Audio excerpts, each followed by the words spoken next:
Hi again, everyone, and welcome to Wright Field on the campus of Wright State University, where today the Wright State Raiders take on the University of Wisconsin-Milwaukee in a baseball doubleheader. We have that first game for you today here on CCN. I'm Tom Michaels, along with Geoff Kim, and a couple of teams who went at it yesterday with Wright State winning a doubleheader.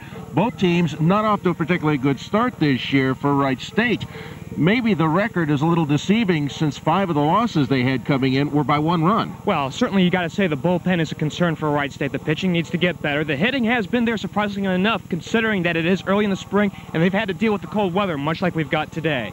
Well, one of the things also is this weekend is the first time they've had a chance, the Wright State Raiders, to play at home. Everything else was on the road, and they had a series that last weekend was wiped out by the weather. Well, certainly, you know, home cooking is a very nice thing for the Wright State Raiders, but think about it this way. After this series, they go on the road for 16 rather of their next 20 games, so they got to make the best of what they've got right now. And very important here is the fact that playing UW-Milwaukee, this is the first of the games against the conference teams. And actually, again, you've got several different seasons to go with. Non-conference, conference, and the conference tournament. Well, certainly you want to win every game, but the conference schedule is the most important because that gets you to the what they say is the postseason, and the postseason brings you to the NCAA tournament, and that's what the guys are looking for. All righty, we've got baseball coming up for you here on CCN. Wright State versus the University of Wisconsin-Milwaukee. It all comes up right after this break here on CCN.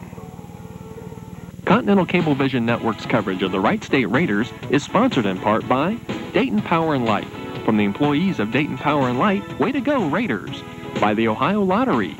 By Wright State University and the Wright State University Alumni Association. By Wright Pat Credit Union. And by the Midwestern Collegiate Conference, a solid foundation building for the future.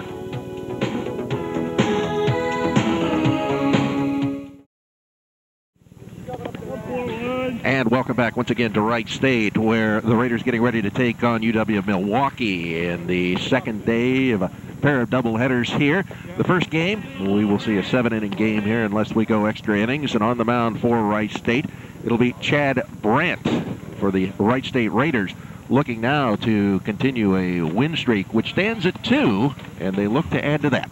Well, they certainly do, and Chad Brant, a young right-hander, a 6'3" freshman out of Mayville, and he comes in with a record of 0-2, a 9.72 ERA, so that tells you where his control's been early on, but he's a young pitcher, 8 1/3 innings pitched, 12 hits, 9 runs all earned, 4 walks, and 3 strikeouts. Opponents are batting .375 against him, and, you know, I mean, it's unfair to say. I mean, when you're starting a youngster, a freshman out there, you know, you're going to have some control problems, obviously, and this is Division I baseball. This isn't high school anymore, and when you throw a freshman to the wolves, you can only get better after time. Taking a look at the Raiders defensively, Brian Bausch will be at first base, Matt Bruner second. Dusty Beam, who had 5 hits in the doubleheader yesterday, will be at shortstop, and Andy Matko, one of the veterans, at third. T.D. Hicks in left field, around the Bill Stosick in center, and Aaron Bruscotter in right. The catcher is Chris Wallace, and we mentioned Chad Brant.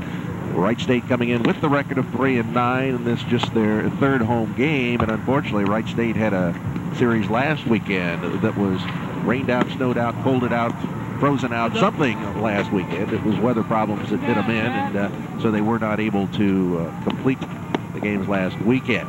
But this is the first of 3 baseball games for Wright State you're going to be seeing here on CCN. We also have a softball from the Raider women's softball program. We'll also have a men's tennis match here this spring, and we're also going to show you golf. So yeah, there's a lot of different things coming up. I never thought last fall we'd be able to intelligently put on a cross-country meet, and we did. So it was we look forward to all of these different spring sports that we're able to bring you here on CCN. Finishing up his warm-ups is Chad Brant on the mound, and we're about ready to go. Behind the plate will be Dave Madsen, the home plate umpire. At first base, Bruce Dornett, and Mike Sharkey is the third base umpire. And if I'm not mistaken, I believe Bruce Dornett not only was an umpire here yesterday, but moved a few hundred feet, a few hundred yards over to the Nutter Center last night, and then worked the Dayton Bombers game. So that's kind of an unusual combination. And stepping in as the leadoff batter here is John Harlos for the Panthers. Harlos comes in here. Right-handed batter. Stepping to the plate, facing the right-handed Chad Brant. And the first pitch, swing and a miss, strike one. Well, a nice start there for Chad Brant, starting with a fastball on the outside corner. And, you know, you don't want to give him too good of a strike, if you will, here on the early going. Work your way in. And strike called. 2 strikes, no balls on the batter, John Harlow. Chad Olson, the second baseman, and Jeff Stoss, the first baseman, due up in the inning. There's one that's outside, 1 ball, 2 strikes. Well, you know, you're right there. You had an 0-2 can. If you give him a strike right down the heart of the plate, then you know something's wrong with your head and not just your ability. Next one. Here's one which is fouled back to the screen. Count remains 1-2. We mentioned Wright State sweeping the doubleheader yesterday. The weather was miserable out here, but they went ahead and played. Wright State winning the first game 5-1, the nightcap 3-2, and that was in 10 innings. The next pitch. There's one. Strike 3. Caught him looking. So 1 away here in inning number 1 as Wisconsin-Milwaukee will send Chad Olson to the plate now. Second baseman. He also steps in right-handed. Olson batting .333. Well, of course, this college game is a little bit different than, of course, the pro game in the major leagues. That last pitch for the strike 3 was a little bit belt high. And there's one settling under it in center field is Bill Stosick. 2 away. His first ball hitting. Chad Olson flies to center field. 2 down, and Jeff Stoss comes to the plate. The first baseman. Jeff Stoss, .321. Some good batting averages in this lineup early in the season for Wisconsin-Milwaukee. Again, a record of 1-10. They won their very first ball game of the year and then have now lost 10 straight. First pitch. That one fouled back into the screen. Well, it's interesting that the batting averages are up right now for some of these northern teams. Of course, Wisconsin-Milwaukee a little bit north to our north. And, of course, we here, traditionally, the bats have been kind of quiet here in the early going. Both teams going out strong. It's the pitching that's been a little bit of a problem. Brant with the second delivery. There's another foul. This one out of play off to the right-hand side over the Raider dugout. 2 down here in the top of the first inning. A strikeout, a fly to center. It's taking us to Jeff Stoss's batter number 3 for Wisconsin-Milwaukee. And it'd be a good bit of confidence for our pitcher today to get him out 1-2-3. Count remains no balls, 2 strikes. Head coach for Wisconsin-Milwaukee, Jeff Augustine. Jerry Augustine with the assistant head coach, Scott Dofek. Here's one fouled back just off to our right. Well, nice Stoss hanging on in there. I mean, he's fouling pitches back, and they haven't been straight back, mind you, but he's seeing the ball very well at this point. And right now, Chad Brant keeping the ball up in the zone where he can hit it. Again, the 0-2. And that one hit him. Well, let's see. What are they saying here? Yep, they're saying the ball hit him. The pitch was inside. A little bit of a question there as Stoss makes his way down to first base and momentarily was making sure that that's what the call was. But that gets the first base runner on and brings to the plate cleanup hitter, the designated hitter for the Panthers, Clay Schwartz. Now batting for the Panthers, number 15. Well, that last pitch that you just saw, that's what you call taking one for the team. I mean, just staying where you are, you see where the ball is, and just stay in position. Don't make an effort to move, let it hit you, and go on down to first, and try and hopefully set up something for your team offensively. Clay Schwartz off to a very slow start, batting .043. Now for the first time off the stretch will be Chad Brant. Again, right-handed batter. Runner at first leads. Swing and a miss, strike 1. Well, you can see why he's in that cleanup position. A big swing. He was swinging for the fences, obviously, and the wind blowing a little bit in and out today so far, so a chance for the balls to leave the yard, maybe for Wisconsin-Milwaukee. Next pitch. That one a little bit low. Evens up the count at 1-1. Yeah, to be quite honest here, early on, Chad Brant has not thrown many balls. Either the balls have been called strikes or they have been swung at. Mostly fouled off. Here's another one. Tad high. 2 balls, 1 strike. Now I believe that's the first time he's fallen behind in the count in the first 4 batters. Well, it certainly is. And you don't want Chad Brant to be throwing too many pitches here in the early going. He is a freshman. You want to have him gain some confidence, and he's not going to have a 1-2-3 inning, but you want to get him out without any hits or any runs, and I think that would be a very big positive for this Raider team. Stoss leads at first base. Schwartz awaits. The 2-1 on its way. There's one which is fouled off to the left-hand side, which evens things up at 2-2 in the count. 2 outs. No score yet. Top of the first inning. Wright State and Wisconsin-Milwaukee. Important, certainly, from the standpoint that this is a conference game. And Wright State sweeping the doubleheader yesterday. There's one which is fouled down the first base line. Well, it was interesting right there that he threw a strike. You got a 2-2 count. You do have a pitch to waste, if you will. You do have a runner over at first, but he's not in scoring position. Don't give the batter anything really good to swing, especially since he does have a big swing and he seems to have some pop. I would say, you know, throw one a little bit deep, throw one down in the zone just a bit and see what he does with it. 2-2. There's one which is lifted to the outfield, centering under it once again. The Raiders' Bill Stosik. 2 of the outs go to center field, and we played our first half inning here at Wright Field. No score between Wright State and Wisconsin-Milwaukee.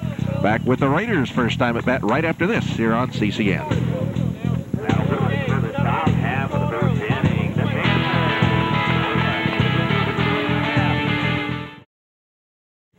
And the Wright State Raiders getting ready for their first time at the plate, as we will see Bill Stosik, T.D. Hicks, and Brian Bausch, the first 3 Raiders, to the plate.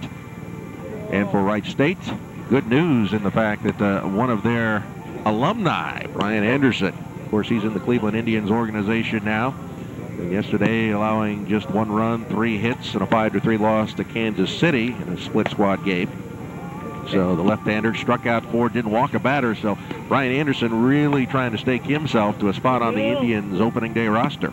Well, Tom, as you well know, Brian has major league stuff. It's just a matter of control and making sure the pitch is down in the zone. That's always been his game because, you know, those major league hitters, you see the ball up in the zone, belt high, and you know where it's going? It's going out of the park. And interestingly enough, of course, one of the guys that they're going to have to face there in Cleveland this year is going to be Albert Bell. They've usually had him in the past, of course, on their side. And it's just another one of the things they're going to have to look at when they go against the Chicago White Sox. But here, the right-hander out on the mound will be Josh Justman, starting pitcher for Wisconsin-Milwaukee. And his catcher, Lee Parmilo. First base, Jeff Stoss. Second base, Chad Olson. The shortstop, Jeff Euler. Mark Rumpel at third base.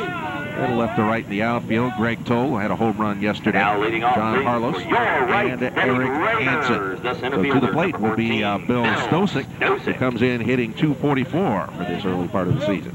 Well, Josh been having a little bit of bad luck here in the early going. No record to speak of, but a 12.91 ERA. This is his 3rd appearance, all starts. 7 2/3 innings, 8 hits, 11 runs, all earned, 12 walks, and 10 strikeouts. Opponents are batting .258 against him, and that's not really all that bad. It's just a lack of control with the number of walks per innings. Yeah, early in the season, you can really find yourself with a huge ERA if you haven't had much of a chance to pitch and had some problem outings. There's a bunt down the third baseline, but goes foul. Strike 1 on Bill Stosik. Well, Bill Stosik, traditionally the fastest man on this team. In fact, perhaps the fastest man ever to wear a Wright State uniform. 5'11" junior out of Bay City, Michigan. Last year, he led the entire conference with 26 stolen bases. Stepping back in, the right-hand batter Stosik against the right-hand pitcher, Justman. Into the line, the pitch. There's a strike down the middle. 2 strikes, no balls on Bill Stosik is T.D. Hicks, the left fielder. On deck batter. Well, they got some good speed up at the top, of course. Stosik and T.D. Hicks has had a knack so far of getting on base here in the early part of the season, and that's going to be a real big key when some of the big hitters come back.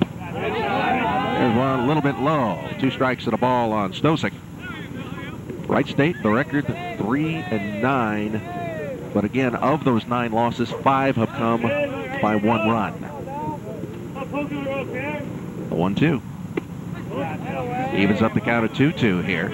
Well, it's a good eye right now at the plate for Bill Stosik. He's down in the hole 0-2, and he can't afford to be too selective, but to be honest, Justman out there is really not giving him anything good to hit, and so far the pitches that he has given, you know, they've been a little bit high and wide.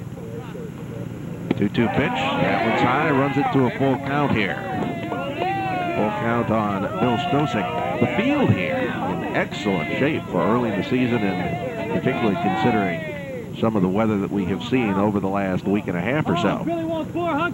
Beautiful day, but very cool here at Wright State. Full count pitch. Down to third base. Long throw. They got him. So, grounding to third base. Nice play by Mark Rumpel, who throws him out on a close play at first base, and that'll bring T.D. Hicks to the plate. And T.D. Hicks really starting to show something here. .343 his batting average. He has a home run and 5 runs batted in. That game that was rained out after the start last week against Bowling Green, he already had a home run in that game. I think he had a home run and a double to the point that the game was called off because of the rain. Open stance for T.D. Hicks. He takes the first pitch low. Well, you look what he's done in 12 games so far. He has put up 14 walks. His on-base percentage is an unbelievable. And you think this would be a slugging percentage. This is an on-base percentage of .549. Wears those socks high. Is the look maybe with those high socks of some of the old-time ball players. As he steps in again with a very open stance. I think that once upon a time, the idea with the high socks, if you will, the old-fashioned old-timers, if you will, is that the high socks would kind of help you determine where the strike zone on some of these batters would be. And I think that's the thinking here, especially with his 14 walks in 12 games. There's a strike. Or it could just be a fashion statement. Yeah. What do we know about fashion statements? Look at us. 2 balls, 1 strike, the count on T.D. Hicks with Brian Bausch, the first baseman, on deck. No score. We're in the first inning. Nobody on. And right now, Justman being a little bit wild. I mean, he's gone multiple ball counts. He's been up in the zone, low in the zone. Of course, the last count against Bill Stosek was a full count. And right now, a 3-1 count right now against T.D. Hicks. That one, a little bit inside, so the Raiders get their first base runner on the walk. And Brian Bausch will come to the plate with 1 out, 1 on. Brian Bausch, who enters this ball game. Well, a good man to have over at first in T.D. Hicks. Right now, he's leading the team in runs scored with 9, and that's a great ratio, especially since they've only played 12 games. So you know he's getting the job done, getting on base and getting in action, especially since he's not really a speed guy on the bases. You know, he has no stolen bases on the season and has been caught stealing once. Throw to first base, and Hicks easily back. Bausch hitting .293. The right-hand batter, another thrower to first base. 1 out, 1 on, no count against the batter, as Justman keeping a very close eye on Hicks. To the plate, swing and a miss, strike 1. Well, Bausch was thinking extra bases on that one. He's not really that kind of a guy. He's a consistent batting average guy, if you will.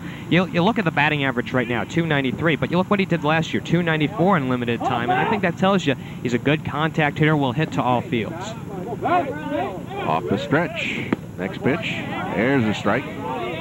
No balls, 2 strikes on Brian Bausch as Andy Matko is the on-deck hitter. One of the advantages for the Raiders, one of their strengths, we go through this lineup and we're talking about an awful lot of guys that we talked about a year ago. So the experience mounting up for the Raiders, who last year were a very young team, and that was reflected in the win-loss record.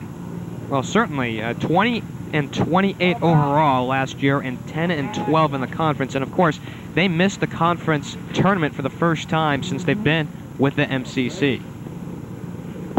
Next pitch. Runner going on the throw to second base, in there. So the Raiders get their first runner as far as second base is concerned. Well, a nice bit pitch was a ball. Well, a nice bit of hustle on the pitch outside.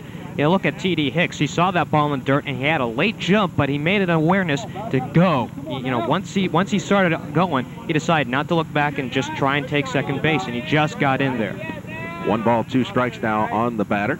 Has the pitch way outside. Evens up the count at 2-2. Well, this also helps the batter, too. I mean, you don't have a runner at first, so you're not worried about getting doubled up, and you're also more focused. I mean, the defense has to play against you, rather you than against the pitcher and the defense. Look back to second, and the pitch. And that takes it to another full count. Second full count. Adjustment has run to. First time he was able to get Stosic to ground to third. So with one out, runner now leading at second base in the full count. Here's one fouled off to the right-hand side.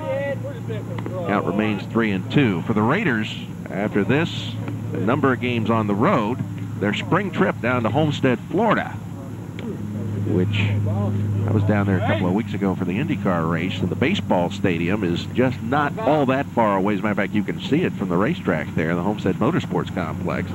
Then they take a look. During that time, they'll play Bradley, Toledo, Niagara, CW Post, and then Toledo once again during their time down in Florida. The 3-2. That's high. Walked him. So a couple of walks, and the Raiders have runners on first and second, one out. And Andy Matko, the third baseman, will head to the plate. Well, this is not a good sign for Josh Judgment. He's throwing a lot of pitches going deep into the count. And, you know, the strikes that he's throwing well with one strike or two strike are being fouled off, which means his fastball is not going to be unhittable. And a guy like Matko, who's been extremely hot these last couple of weeks, you know, he could really hurt him in a position like this with a pair of runners on. Hitting 409, and the first pitch is a strike. Caught the inside corner. Andy Matko with 10 RBIs, 1 home run this season. His slugging percentage a fine .659, and his on-base percentage .458.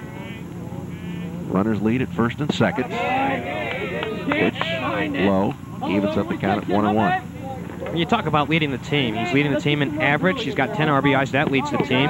He's a team leader in hits with 18, 8 doubles, and that .659 slugging percentage that you mentioned. And outside, 2-1 the count. We're in the Raiders' half of the first inning. No score, but Wright State threatening with runners on first and second, and just one out. Andy Matko rests the bat on the shoulder, now awaits the 2-1 pitch. There's a strike, evens up the count at 2-2. And a nice pitch by Justman right there. It was downstairs, right at the knees, and it painted the black on the outside. And that's a pitcher's pitch, if you will. That's a pitch that no matter who you are as a right-hand batter, you're never going to hit. Count even at 2-2. Next pitch. Here's one grounded toward the shortstop. They get the play at first and got him there. Okay. So the Raiders out on the double play as grounding the ball to shortstop, and a nice play by Jeff Euler. Shovels the ball over to Chad Olson, who then completes the play to Jeff Stos. And the Raiders are down in the first inning. No score after one here at Wright Field. Wright State and Wisconsin-Milwaukee. Raider baseball on CCM.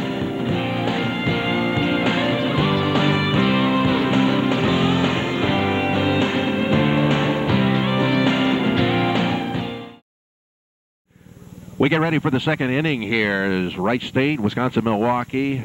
No score after one. And we'll see Greg Toll, Lee Harmilo, and Jeff Euler. First three batters in the inning for Wisconsin-Milwaukee. Greg Toll yesterday, a home run. The only run in the 5-1 loss to Wisconsin-Milwaukee in game number one of the doubleheader. This is a doubleheader here, so we will play 7 innings of game one. Unless we go extra innings, and then I think if we go extra innings, we'll definitely play at least 9. Those more you probably need to know at this point. High pop foul coming over on the warning track and just out of play on the left-hand side. So strike one on the batter, Greg Toll. Well, right now you're seeing a lot of contact being made by both teams, and not necessarily contact in the sense of base hits, but contact. They're putting the bat on the ball. That means they're seeing the ball well. Neither pitcher being particularly fooling in what they're delivering. They're throwing basically fairly straight fastballs, and that could be a problem coming up in the later innings. Strike one, the count on Toll as Harmilo is on deck. The next pitch, that one outside, it evens up the count at 1-1. The next time the Raiders will be home, it's going to be a while. It's going to be Saturday the 29th of March. Here is one which is nubbed down the third baseline foul. 2 strikes and a ball on the batter, Greg Toll. Illinois-Chicago will be in for a noon doubleheader on Saturday the 29th, and then on Sunday the 30th, another doubleheader against Illinois-Chicago. And then it's another lengthy time on the road for Wright State, about 2 weeks. As they'll be playing at Ohio State, Kent, Indiana State, Dayton, Michigan, Northern Illinois, and Eastern Kentucky before they come home on the 17th against Miami. 1-2. Evens up the count at 2-2. Well, as you mentioned with that schedule, they have 6 games already scheduled out on the road on the spring trip, and they're looking for a pair more. So at the very least, 16 of the next 20 games will be out on the road. Foul back, out of play. Count remains 2-2. Lee Harmilo, the catcher, is on deck. Wisconsin-Milwaukee, of course, members of the MCC. Next pitch. That one just a tad low and runs it to the full count. I think that's the first full count run by Chad Brant. He hit a batter in the first inning, and that was the only base runner. This one. Someone's got to call it. Yeah. So apparently we had the count wrong there, because that goes to the full count now on the check swing. Another one. This one popped up in the infield, settling under it. The second baseman, Matt Bruner, and there's one down. Well, he didn't settle too well underneath it. After he made the catch, he did a little skip jump to make sure that he had the ball secure. Now batting for the Panthers, number 7, Lee. Straight out to center field as we watch the flag out there, and now it kind of changes just a little bit, cutting across the field as Lee Harmilo, the next batter, swings and misses. One out here, second inning for Wisconsin-Milwaukee. Geoff Euler on deck. Well, after that pop-up, and of course the 2 flyouts to center in the first inning, tells you the kind of pitches that he's been throwing for strikes. They've been up high in the zone. This one, foul just out of play down the right field line. Number of people here, but a lot of people, I think, because of the cold weather, just standing down the lines rather than trying to come up and sit on the aluminum bleachers here. 0-2 the count on Harmilo.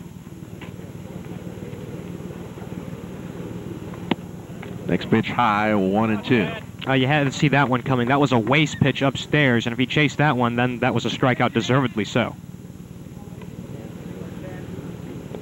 2 strikes and a ball. And here's one which is punched out into center field. Stosic is under it, 2 down. So Bill Stosic has taken a couple of, well, actually now 3 of the 5 outs that we have had for Wisconsin-Milwaukee here in this game. And Jeff Euler, the shortstop, will come to the plate. Euler, Now batting for the another Panthers, one of the 333 hitters. And once again, that last pitch up high for a strike. It might have been a strike, maybe not, but it was swung on, and once again, here's another high strike. Another one to the outfield, chasing after it. Stosic calls the other fielders off it. Well, Stosic is taking care of 4 of the 6 outs thus far for Wisconsin-Milwaukee. Nothing across in inning number 2 for the Panthers. The Raiders come in the bat here after we take this break here on CCM.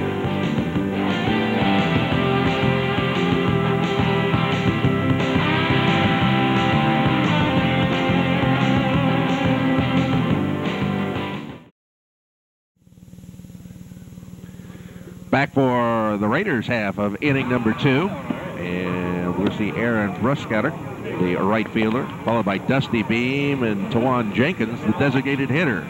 First 3 hitters of the inning. Bo Mileski coaching down at third base for Wright State. Dan Bassler coaching at first base.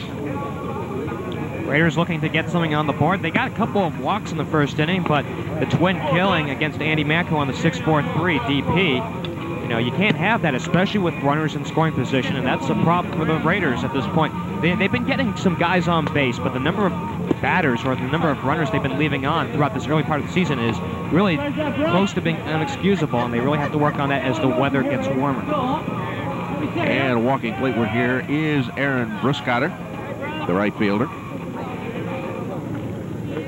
Between the two games yesterday, they left 17 runners on base. Games that you play, especially here being close, when you get into a pitcher's matchup, you can't have that. You need to score the runs, especially when the runners are on base. Swinging at the first pitch, here is one which is popped out to second base. Under it is Chad Olson, and that's one down. So first ball hitting, Aaron Bruscotter didn't really have a chance much to tell you about him. The 6'2", 280-pound junior out of Ottawa, Ohio, Ottawa Glandorf. But he is out flying the second, and Dusty Beam with 5 hits yesterday in the double dip. Dusty Beam had 389. Steps in right-handed against Josh Justman, who winds and fires. First pitch a little low. Well, he has risen his base, his batting average, if you will. 389 on the season. He has yet to hit a home run or a run batted in, but that's not in the position that he's usually there for. Swing and a miss. Evens up the count at 1-1. One out here, the Raiders second. On deck, the designated hitter, Tawan Jenkins. Anybody gets on, we'll see Matt Bruner up in this inning. Here's a strike. Two strikes and a ball on the batter, Dusty Beam. Well, Dusty trying to be patient here. Obviously, he'd rather not take strikes. You want to hit strikes, if you will, if you can. But that's part of being a better hitter as you go along. Goes to the opposite field, base hit.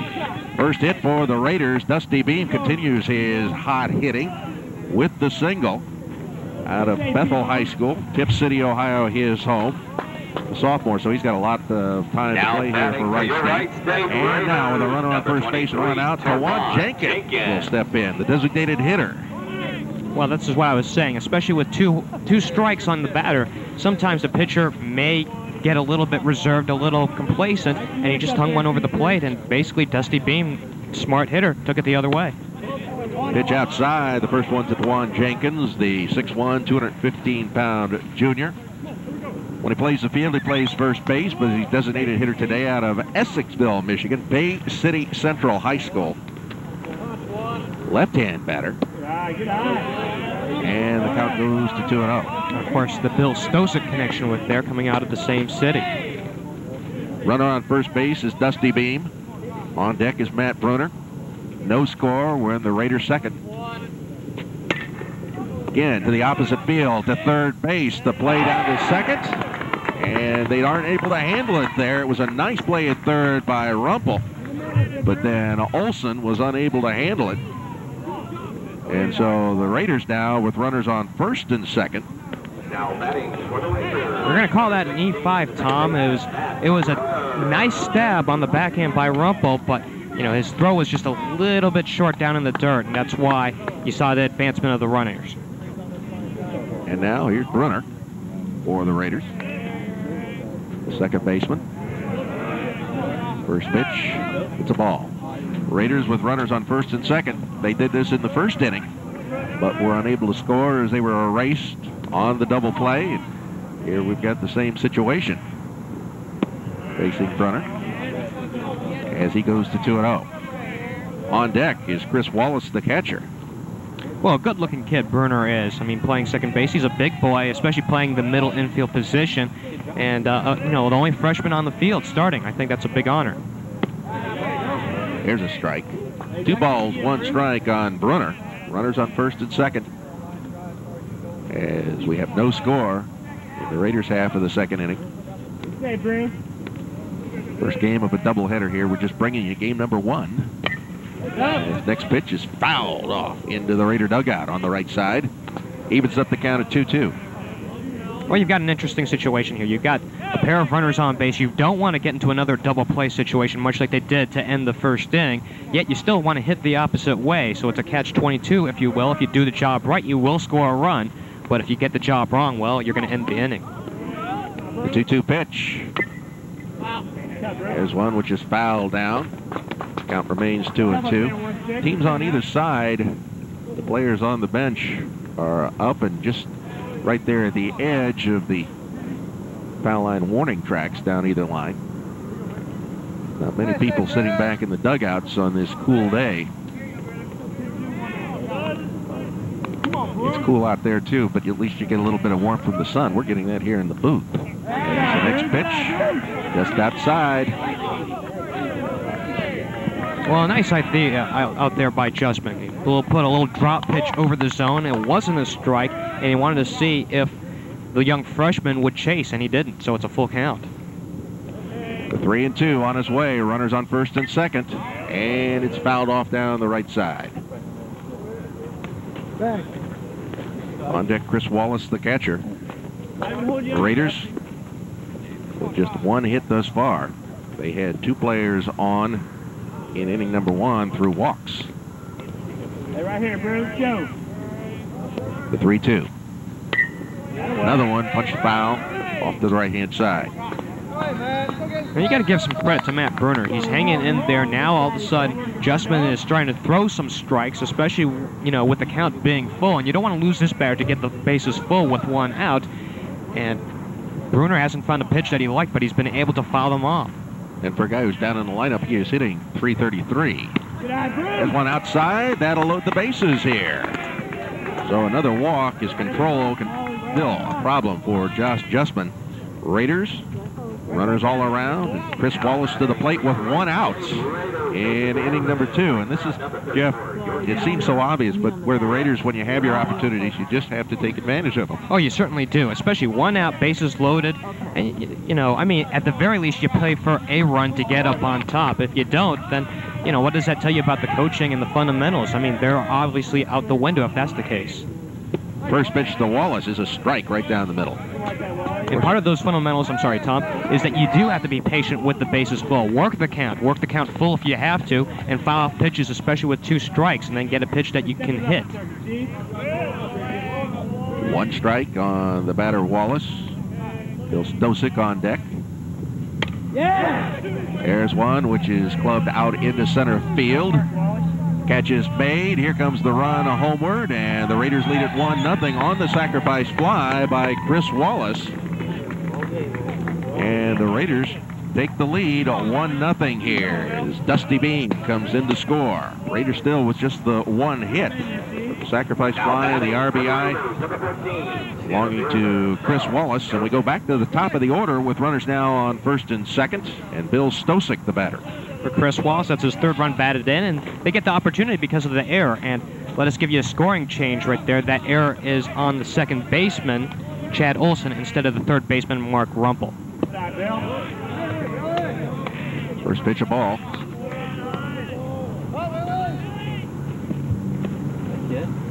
Well, they don't ask.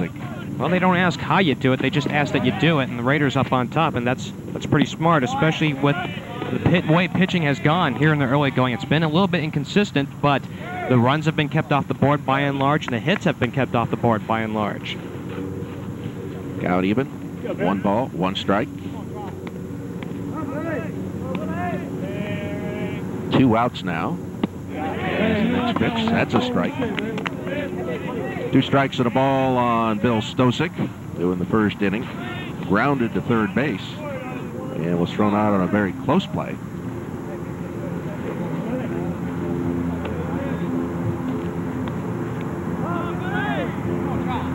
The 1-2 pitch. Swing and a miss, got him. So Bill Stosick goes down on strike. He's 0 for 2 for the game, but the Raiders take a 1-0 lead in inning number 2. So with Wright State leading at 1-0, we go to a break here. After 2 innings, Wright State 1, Wisconsin-Milwaukee 0. Back after this on CCN.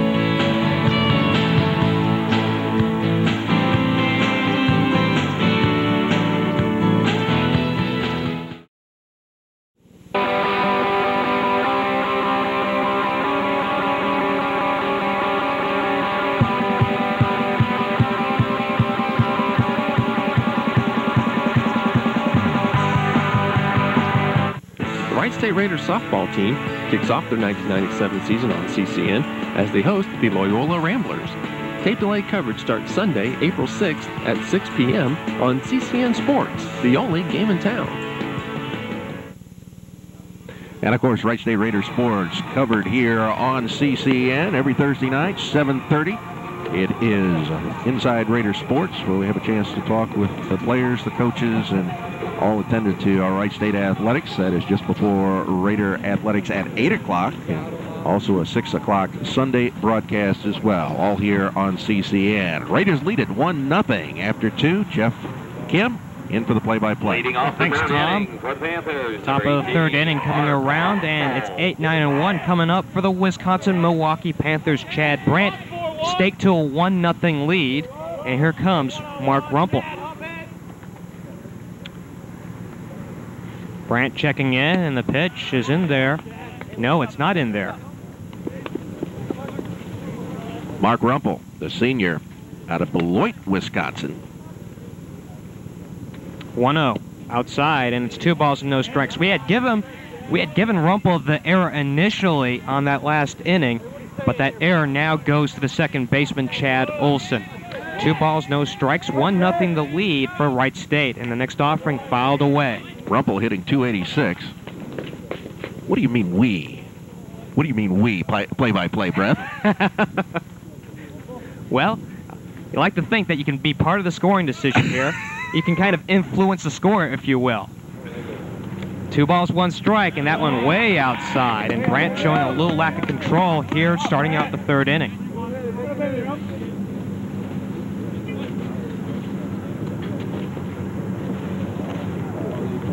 (3-1). It's in the air to center. Stosic coming on in, and he'll wait for it. 1 out. Wow, 5 of the outs that have been registered by Wisconsin-Milwaukee now have been to center field. Stosic getting 2 open there in the first inning, 2 in the second, and now the leadoff batter Mark Rumpel in the third inning, and that'll bring the right fielder Eric Hansen to complete the first round of batters here for Wisconsin-Milwaukee, as Wisconsin-Milwaukee trails at 1-0 to Wright State. Brant quickly in the set. Here's the pitch. It's bounced up in the air towards right. It'll drop in. Base hit. Really just kind of punched that one out there into right field, and realizing no chance to get after it, Aaron Brushcutter just kind of let it fall in front of him. No chance to be there, and that is the first hit for Wisconsin-Milwaukee. The only other base runner had been Jeff Stoss back in inning 1 when he was hit by a pitch. Hits are now even at 1. The Raiders still up on top on the benefit of an error and a sacrifice fly. Brant upstairs for ball 1. It's John Harlos once again at the plate. 0 for 1. He struck out looking, leading off the game. Infield at double play depth, and the outfield playing him slightly to pull. Pitch, and it's put up in the air, popped up, should be playable on the infield. Bausch waiting for it, and he will put it away in foul territory. 2 outs. John Harlos now 0 for 2 in the game, and leaving his runner Eric Hansen there at first base, as Chad Olson will come to the plate now with 2 outs For the Panthers, and a runner on first in the first inning. Chad Olson, one of those who flew out to Bill Stosic in center, who now cheeks him a little bit to the left field side. Well, of the 8 outs Chad Brant has recorded, 7 of them have been recorded through the air, either through a pop-up or through a fly out to center. Runner going. Here's a pitch. It's upstairs, and it's fouled down the right field line. It really looked like Olson just went after that one, almost just trying to make contact with it. And his runner out there, Hansen, seemed to have the base easily stolen.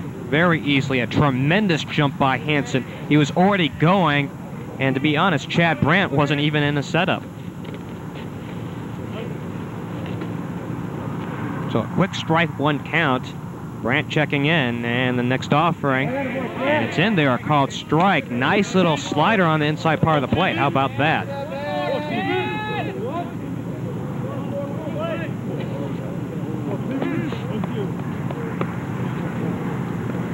The runner Hansen on over at first. The good lead there. He's going, and it's swung on and fouled back to the screen. And we'll do it again at 0-2. Well, I'll tell you, Hansen, for being the 9th man in the order, really doing a good job of getting that jump out there on Chad Brant. That first time, he had the base easily stolen. This time, I don't think his jump was as good, but still a good chance that he would have had that base stolen. But the ball fouled back into the screen. 0-2 the count now on Olson. Olson leveling the bat. Here's the next offering. We have a pitch out, and it's away, nobody going. Hansen very wise to that, and we've got a 1-2 count. Smart play on the 0-2.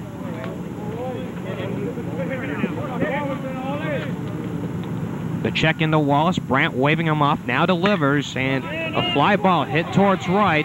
Buskauer on the move. He can't get to it. He'll drop for a base hit. The runner to third, and we'll have runners on the corners.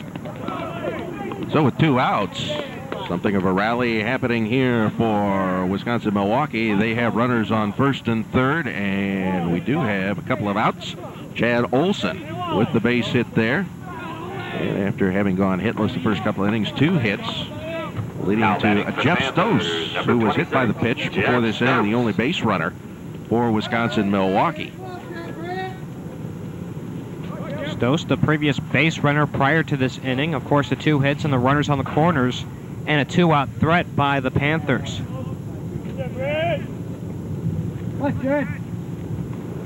The check of third. Brant delivers, and it's inside, and it almost hit Stose.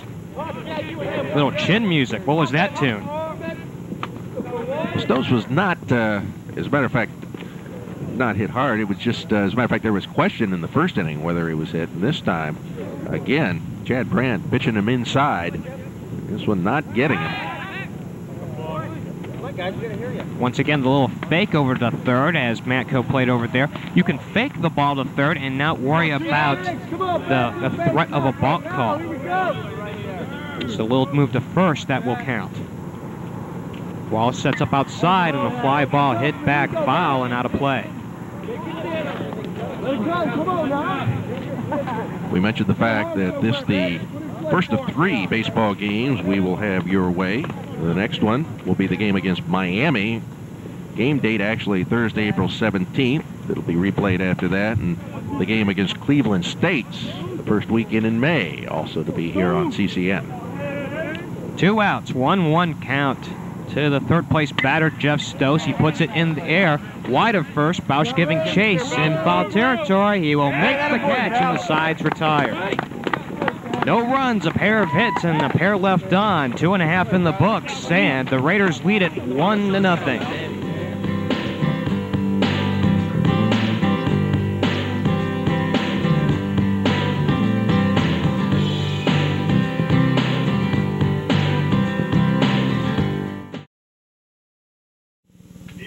With Tom Michaels, I'm Geoff Kim. 1-0 the score here at Wright Field. The Raiders off to a quick lead, looking to improve upon the doubleheader sweep yesterday as we are taping this game. They have 2 today, and hopefully Wright State can go 7 so they can go 9 in the second one. Why? Because that would mean a victory here in this first game. Well, Wright State off to the 1-0 advantage here, and I don't want to harp on the thing, but with the start, which was a 1-9 start, the 5 of the losses by just 1 run. The Raiders certainly very, very close, and I think coming into this season, Wright State looking for much better things than what they saw a year ago when they had a little bit of an off year. You mentioned earlier the fact that they did not make the MCC tournament for the first time since playing in the conference. So Wright State looking to bounce back with more of a veteran team here in 1997. But to this point, the record not really showing that all that much, but the signs of 2-game sweep yesterday and now here playing against Wisconsin-Milwaukee, a good performance here would really go a long way toward reestablishing Wright State as a big threat in the conference. T.D. Hicks, first pitch, watching, and that pitch a little inside for ball 1. He walked in the first inning, and the Raiders got a couple of runners on in that inning, but saw the threat die with the double play, is hit into by Andy Matko.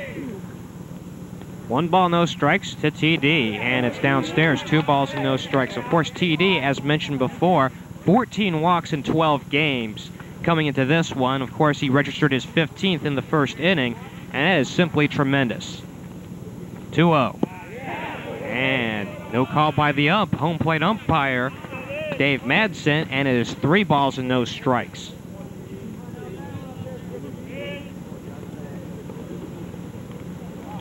Just been waiting. High kick in the delivery, and it's downstairs in the dirt, and ball 4. So 4 straight pitches out of the zone, and T.D. Hicks is a base runner once again. Raiders getting their leadoff batter on base the first time in this ball game. The second walk for T.D. Hicks, and that'll bring Brian Bausch, who also walked back there in the first inning, but he was erased as the first portion of that double play. Well, it was a tremendous play, 6-4-3, going back to that first inning. Of course, Jeff Euler was all but on the ground on his front side, and the bunt shown, nobody going. And we've got ball 1. And, of course, going back to that first inning, Jeff Euler, a tremendous play at shortstop, having to smother the ball and the little shovel on over to second. Bausch hitting .293 for the season. Good contact batter after hitting .294 the year before. They set up outside in the toss over to first, and a little give me, if you will, for T.D. Hicks to get back. Outfield playing slightly to pull, and the next offering is just off the plate outside, and it's 1-1.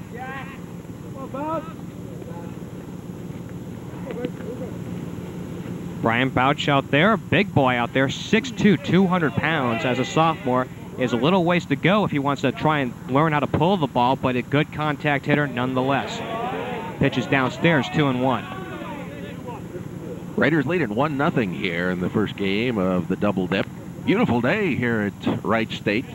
Sky just as gorgeous as you could want it to be, although the temperature is probably about 30 to 40 degrees shy of what you'd like it.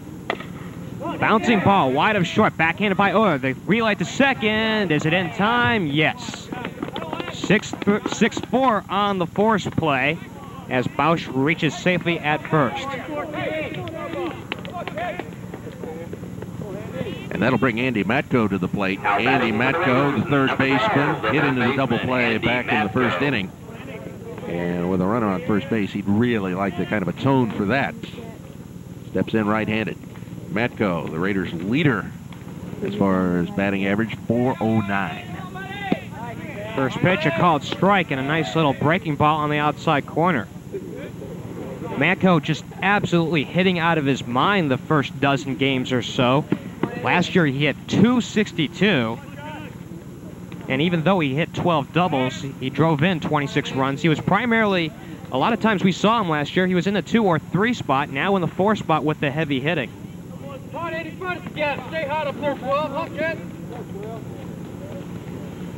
Next offering, and it's a bit inside, the fastball missing down low, and it's 1-1.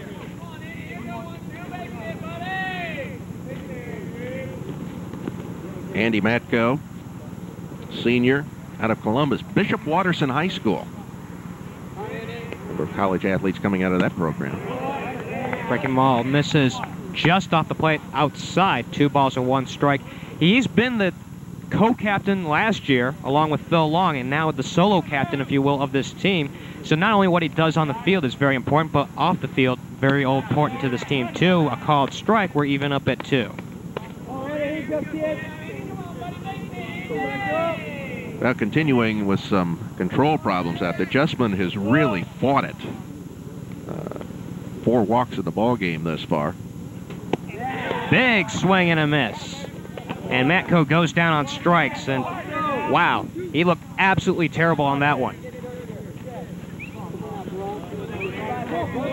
And that'll bring Aaron Bruscotter to the plate. Aaron Bruscotter, second inning, with a pop-up. Second base took it. Runner on first base. That is Brian Bausch. Justman looks, and a swing and a foul away. Bruscotter, the year before, not really having a particularly good year after having a strong freshman appearance. What looked like it was going to be a lengthy homestand for the Raiders being just accordion into this one weekend here because of the rain problems last weekend, throw to first base. The Eastern Michigan games, they were no-go. The Bowling Green game got underway, the first game, and then they had to call it because of the weather. So this game here, or this weekend here against Wisconsin-Milwaukee, the opener for the Raiders here at home. Last pitch off the plate, 1-1. Aaron Bruscotter last year in only 6 games and 7 at-bats hit a .43 and only drove in 1 run, and showing already marked improvement this year. The next offering, it's hit in the air towards right. And that will be caught out there by Eric Hansen. Sides retired. We have played 3 in the books, and the Raiders lead it by a score of 1-0. We're going to go to break right here. You're watching Raider Baseball on CCN.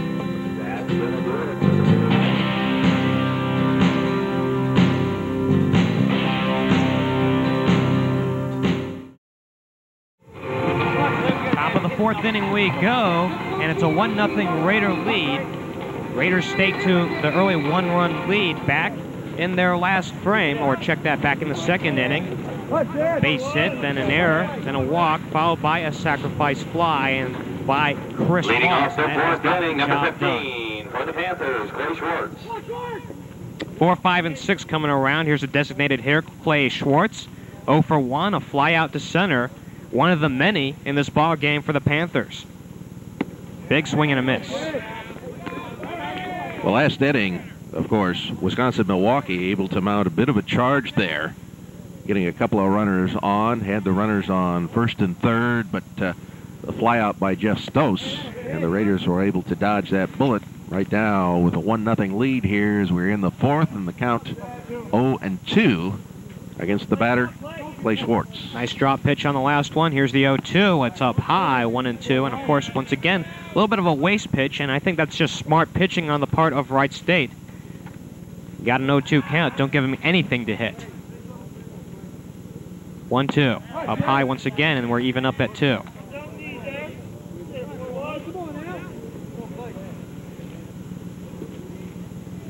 Chad Brant out on the mound, having some injury problems before coming to Wright State, but a tremendous junior year performance, and we'll have to get around to that as this game progresses.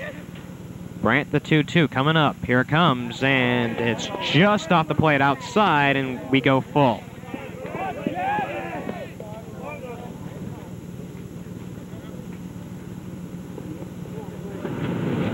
Infield at normal depth, full count, and a walk. So he loses them after going 0-2 to start things out to Clay Schwartz. And the leadoff batter is on. And that's the first walk given up by Chad Brant. He did hit a batter back in the 1st inning, and Greg Toll had a home run yesterday. Comes up after flying out to the 2nd baseman back in inning number 2. Greg Toll and Lee Jaramillo, followed by Jeff Euler, the next 3 scheduled batters. This one hit in the air down the 3rd baseline and going foul. Well out of play. But a loud strike 1 on the part of Greg Toll, and you said he hit a home run yesterday. I can see why. Yeah, good power for Toll, the left fielder. And that one sent well down the left field line. Now showing the bunt. And we'll pop up the bunt wide of 1st and foul. It'll drop foul. Chris Wallace thought about it for a second and decided, well, he was not going to get that one. Well, one of the great things, of course, this season is seeing Ron Nischwitz, the Raider coach, out there, all fit and healthy. Last year, he was making his way back from very serious surgery. And Ron Nischwitz, the veteran coach here, former Major League player, one of the great guys in sports. It's in the air to right. Bruscotter waiting, and he will put it away, 1 out. And that brings Lee Jaramillo, the catcher, to the plate. He flew out to center field back in the 2nd inning. Now batting for the Panthers, Runner on first base is Clay Schwartz, who walked. Raiders lead at 1-0. We're in the 4th. And we have seen 6 fly ball outs to outfielders so far, and we are midway through this 4th.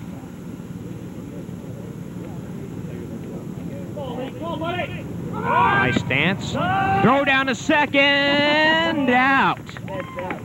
Yeah, that one, tremendous throw that time by the Raider catcher, Chris Wallace. Yeah, that one was not even close. As a matter of fact, able to just sit there and basically wait for the runner to get there. Matt Bruner, the receiver, and that throw beat the runner from here to Xenia. 2 out, and we've got a 1-1 count here on Jaramillo. Hit up the middle, base hit. So that really shows how important that throw down to second base was in erasing the batter, because Jaramillo comes through with a single. Now batting for the Panthers, number 14. And so with 2 outs now, runner on first base.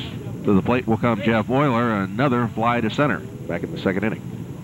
And that has been the name of the game in this one so far for one Chad Brant. Of course, he had a strong junior year in high school, and he is a bit of a power pitcher, if you will. 10-2 that year with a 1.58 ERA. We'll give you the stats here. And a line shot in the center field. That'll drop base hit.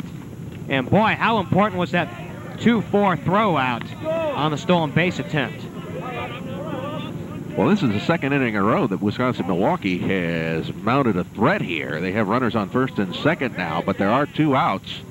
And to the plate will be Mark Ruppel, the third baseman. And once again, another fly out to center, back leading back in the third inning. Brant to check in. The check of second. Now we'll go plateward, and the breaking ball misses up high for ball 1. Chad Brant, back his junior year of high school, to tell you what kind of power he can put towards the plate. He had 122 strikeouts in 66 innings. He had 17 Ks in 1 game during that season, and he did lead his team to the state Final Four. So he did have some power at some point. That pitch a little bit downstairs for ball 2. 2-0.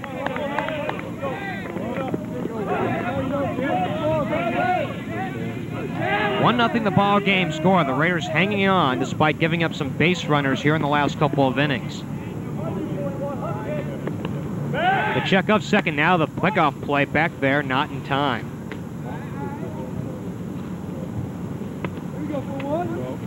Raiders with a 1-0 lead, and even though we've seen Wisconsin-Milwaukee with the threats here, we don't see anybody warming up yet.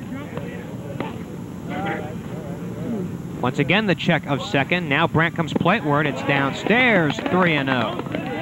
And this is a situation you don't want to get into.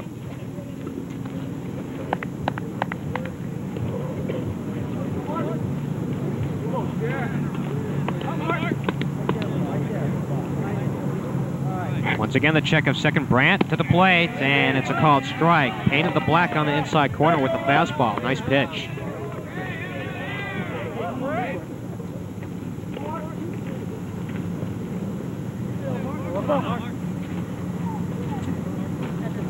And field at normal depth. Once again, the pickoff play, this time to first, not in time. Brian Bausch tried to tag out Jeff Euler to no avail as he was back in head first.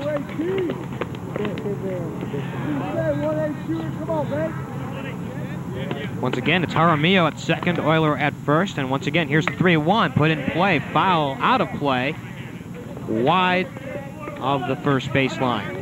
Full count.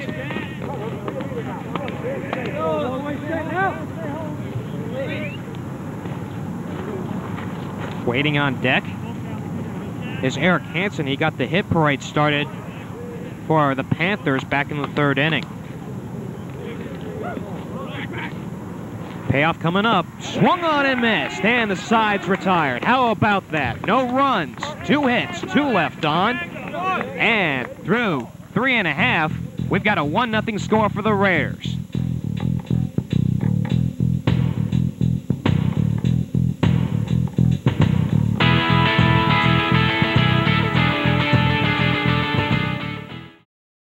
Middle of the fourth inning, 1-0 the Raiders lead with Tom Michaels. I'm Geoff Kim, and it has been a good one so far here at Wright Field. A nice pitching duel, and it hasn't exactly been the most executed well, it hasn't been exactly the best performed pitching duel, but hey, 1-0, it gets the job done. Well, the two teams right now are finding themselves in a position of leaving runners on base.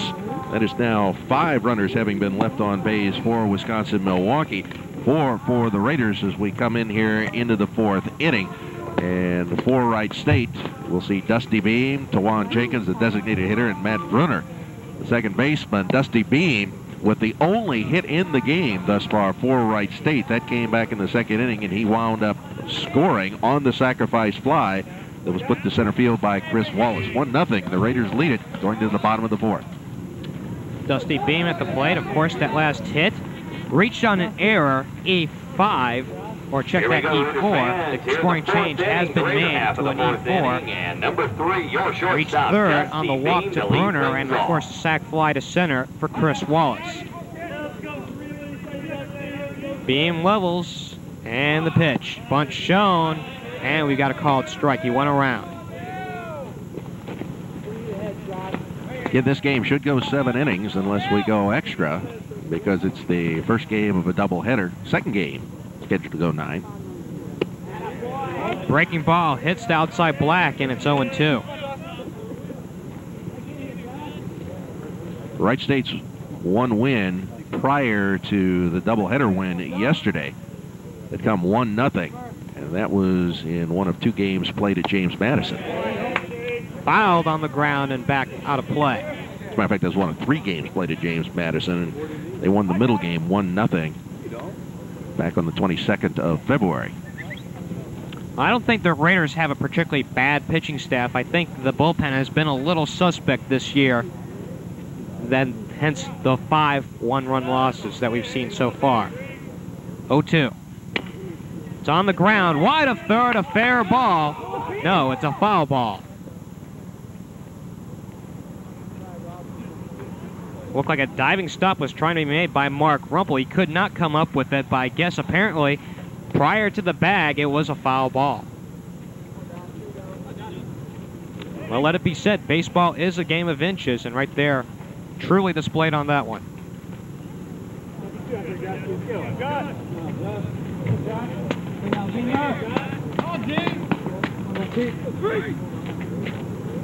Pitch a bit outside, and it's 1-2. Looked like Jaramillo was trying to set up on the outside, could not capture the outside black. And Dusty Beam gets another chance with a 1-ball, 2-strike count. It's in the air, popped up wide of first, and Jeff Stoss will put him away, 1 out.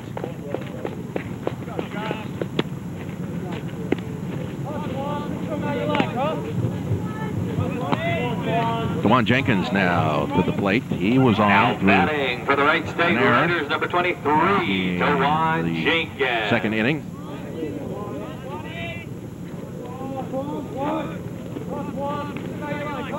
One out, 1-0 the lead for the Raiders. Left-handed batter checks in. It's a bit inside for ball 1. One of the few left-hand batters that we are seeing in this game today. Next offering, a big swing and a miss. 1-1.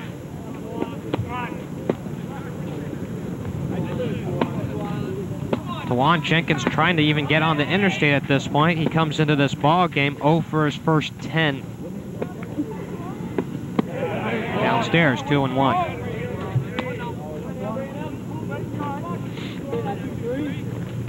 Jenkins having good power up at Mineral Area Community College. He hit .372, had 8 home runs and 48 driven in. He powers this one into left, that one deep, and that one's off the wall. Here's Tawan Jenkins around first, and he will jog on into second, a stand-up 2-base hit. Well, he's been having problems so far this year. Had no problems at all with that one. Went the opposite way, pounds one off the outfield wall, and for just a moment looked like left fielder Greg Toll had a little problem picking the ball up. Manages to get it back into the infield with no further damage, and on base, second base with the double is Tawan Jenkins, who finally breaks through that hit drought of 1997 and brings Matt Bruner to the plate. Bruner, who walked back in the first inning. A 1-out base hit for Tawan Jenkins the opposite way. He hit with some authority. He could have, if he had a little bit of speed, he could have actually stretched it to 3 bases. But we're happy with the extras. Bruner waits, the check of second, and the step off by Justman.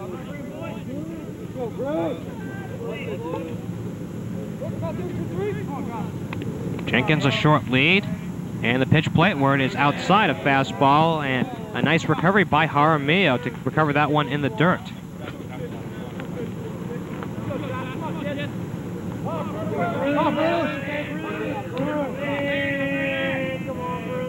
Raiders trying to tack on another run to their 1-0 lead, and a called strike right down the pike for Justman.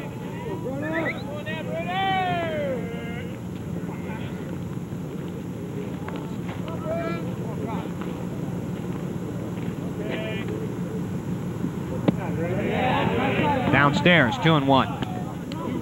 Talking about Nischwitz, the Raider coach, and he came into this year with 677 wins. It is not anywhere beyond the realm of imagination that with a halfway decent season, we could see Ron Nischwitz top 700 wins before this year's out.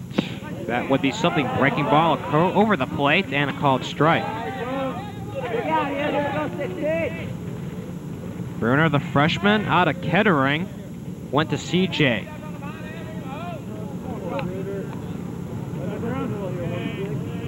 Check of second, and it's up high. We're even up at 2-2.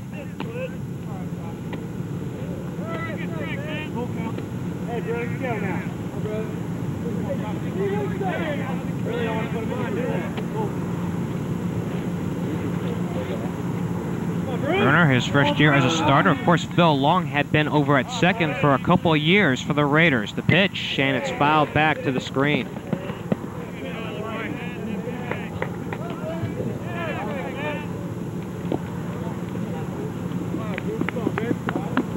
Good-looking kid out of CJ, and kind of a different kind of build, if you will, for a second baseman here at Wright State.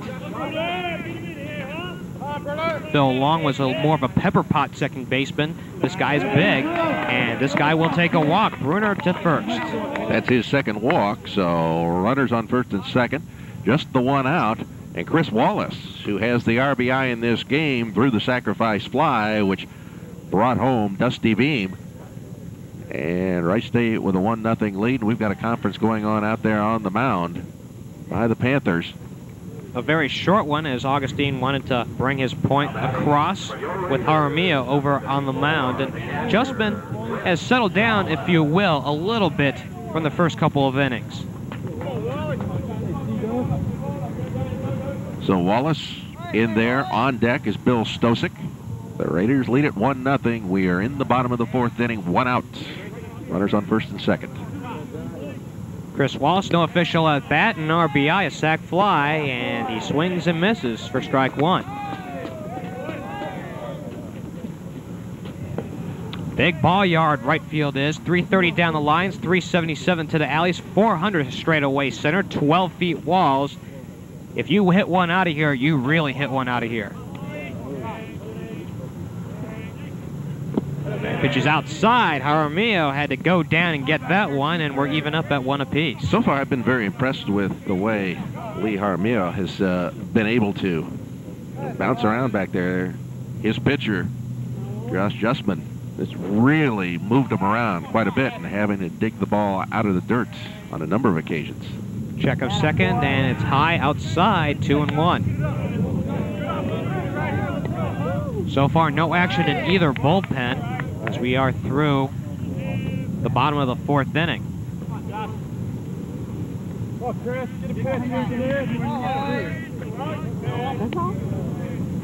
Next offering, hit back up the middle. This could be a double play ball. It'll rattle on through for a base hit. Here's Tawan Jenkins around third. He will score, and the Raiders lead it 2-0. So Chris Wallace delivers once again, this time with the base hit up the middle. And with that single, he has 2 RBIs now in the game.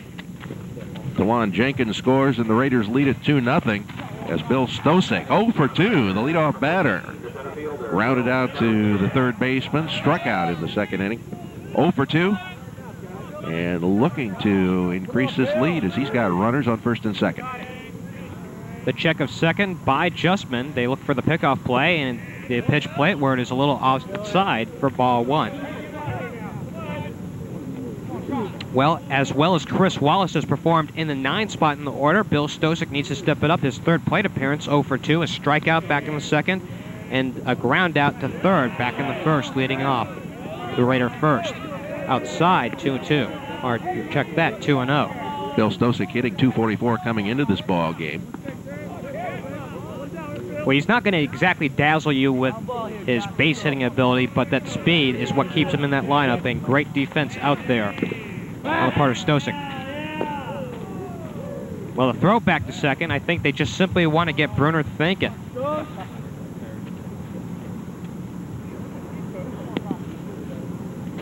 Not exactly what you call the pickoff play, but it'll get Bruner's attention. Well, there may have been miscommunication there, too, where the pitcher thinks that the second baseman or whoever is going to be making the move towards second base, they do not.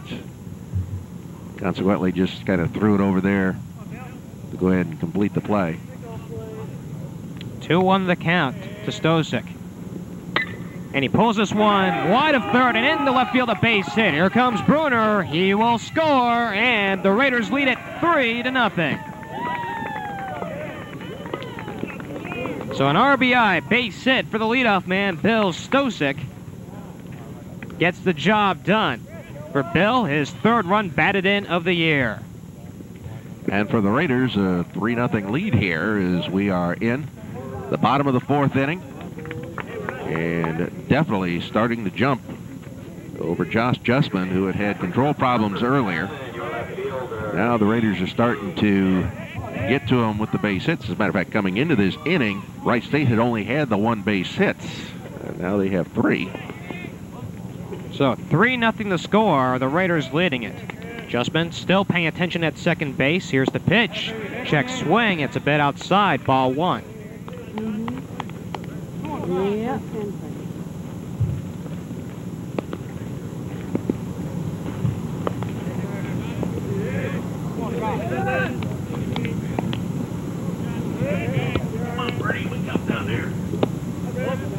Next pitch, a little bit downstairs, and it's 2-0. So as I had said earlier this inning, Justman trying to find in a little bit of a groove. He's now coming out, having given up a couple runs in this frame. Still only 1 out. And a bouncing ball wide of first. And the first baseman will take it to the bag himself. Jeff Stoss will record the out, and they are 2 away, and the runners advance 90 feet.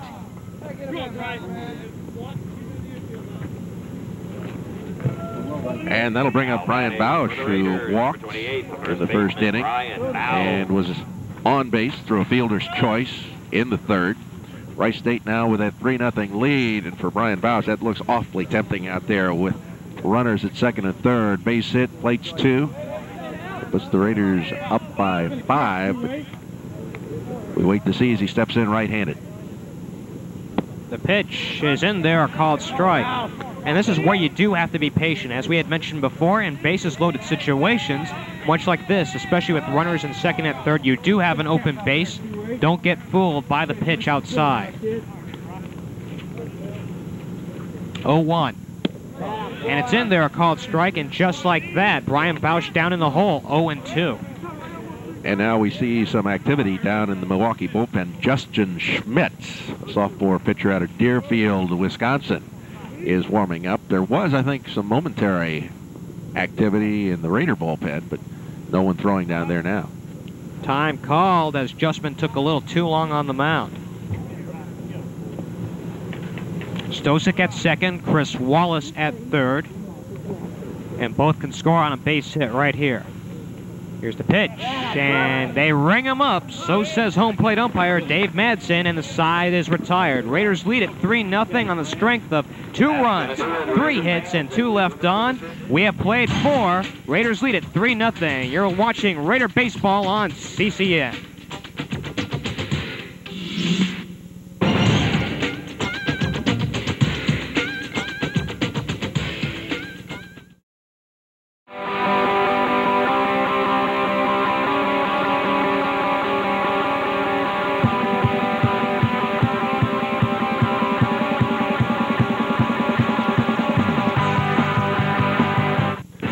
State Raiders softball team kicks off their 1997 season on CCN as they host the Loyola Ramblers. Tape delay coverage starts Sunday, April 6th at 6 p.m. on CCN Sports, the only game in town.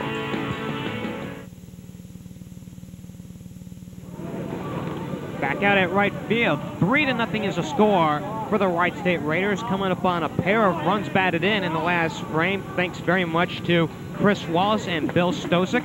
A couple of RBI singles and the 3-0 lead for the Raiders. As you might be able to tell, it's a little brisk out here on a Sunday afternoon. And, well, I haven't seen anybody out there in mucklucks yet, but we do see people wrapped up in temperatures that are probably just out of the 20s. As coming up here, first batter, Eric Hansen, who singled back in the third inning. Chad Brant working, and a fly ball foul just off to our right for a loud strike one. Eric Hansen, a base hit back in the third inning, was left stranded at third base. The check and the 0-1 hit up in the air towards left, and this one should be caught. And there it is for the first out. T.D. Hicks records it. Yeah, Hicks didn't have to move very much as that one was on a line out to left field. One down. We go back to the top of the batting order, and John Harlows, who struck out to lead off the game and then flew out to the first baseman. Now batting for the Panthers, number 22, 0 for 2, John Harlows with Chad Olson on deck. Called strike at the knees against Harlows, and Chad Brant getting a little bit more comfortable with the 3-0 lead.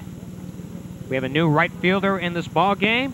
It's Bobby Lee Coy, the 5'11", 185-pound senior out of Boulder, Colorado. Also plays some time in the infield, and the next pitch is a bit outside. So Coy now in for Bruscotter. Next offering, bouncing ball back up the middle and into center field, a base hit. Carlos around first, he'll stay right there. And that's only the 5th base hit of the ball game for Wisconsin-Milwaukee. Number 4, Chad Olson. Chad Olson, 1 for 2, flew out to center, a single in the third inning. On deck, I should say, will be Jeff Stos. So with 1 out, 1 on, the right-handed batting Olson steps in as Chad Brant continues on here. The throw over to first, a little token throw as John Harlos is back in head first.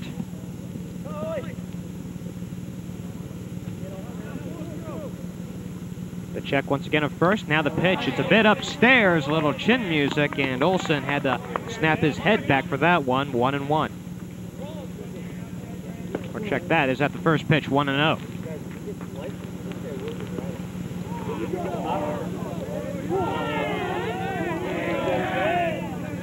And feel that double play depth, and they will keep Harlos over at first as he's back in sliding.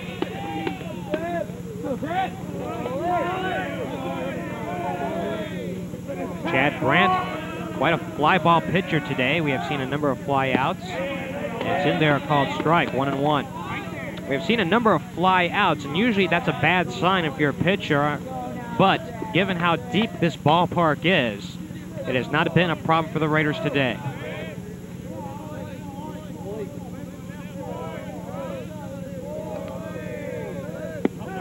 Breaking ball just misses the outside black. It's 2-1.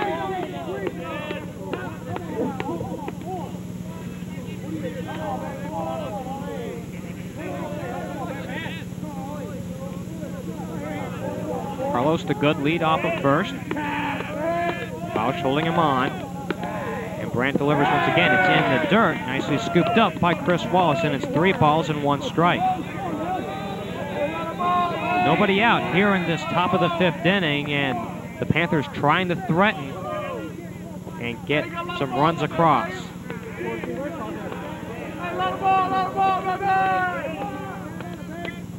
Foul back in our direction and out of play. You actually ducked. I did. You know what? I'll tell you this. Anything that comes our way, Tom, I'll tell you where I'll be. I'll be right under the table if you need me. Hey, no guts, no glory.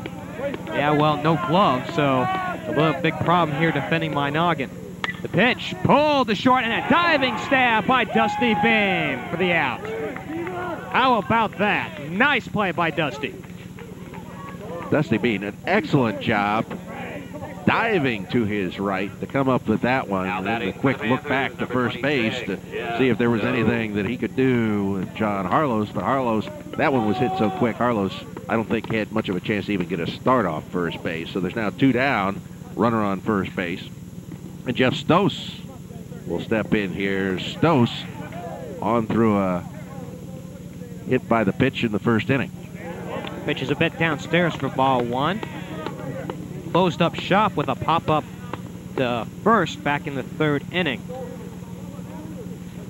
So the leadoff by Harlows over at first. And a 1-0 count. The check of first once again, and Harlows back in head first.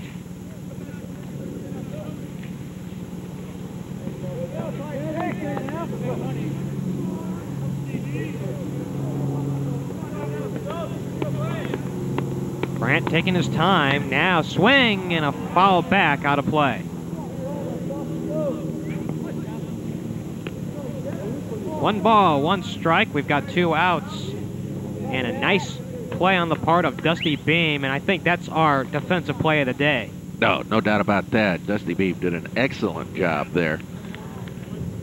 And he also is in line for an endorsement as far as the detergent commercial goes. Well, I'll tell you, with that diving stop, he certainly does look like a ball player. Last pitch downstairs, 2-1. Of course, note to the NCAA, he's not going for that, so don't start investigating.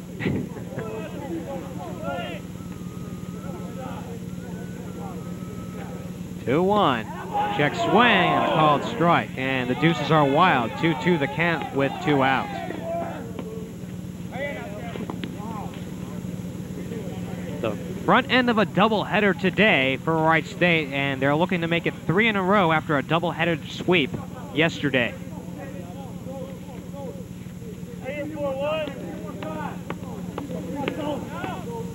Deuces wild, swung on, hit up in the air, popped up, wide of third in foul territory. Matko giving chase, and he will put him away, and the side is retired.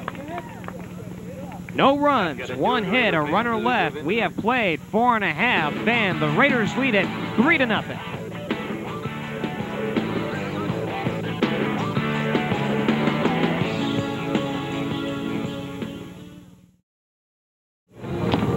Out at Wright Field, 3-0 is the score. With Tom Michaels, I'm Geoff Kim. And once again, let's set up that Panthers defense for you, just because we haven't talked about it in a while. It's Toll, Harlows, and Hansen left to right. Mark Rumpel at third. Euler at short. Olson at second. Jeff Stoss at first. Lee Jaramillo behind the plate. And Josh Justman looking to make things interesting here in his 5th inning of work. And looking out there plateward, we continue to see the pitcher, Josh Justman, getting ready for his 5th inning of work here. Justman, who has been somewhat wild and really hadn't given up much base hit-wise to the Raiders until last inning when they were able to get a couple of runs on 3 hits there. And Andy Matko comes to the plate here for Matko. As we take a look here, struck out his last time at bat and also is hit into a double play. Fastball in there at the paint and a called strike.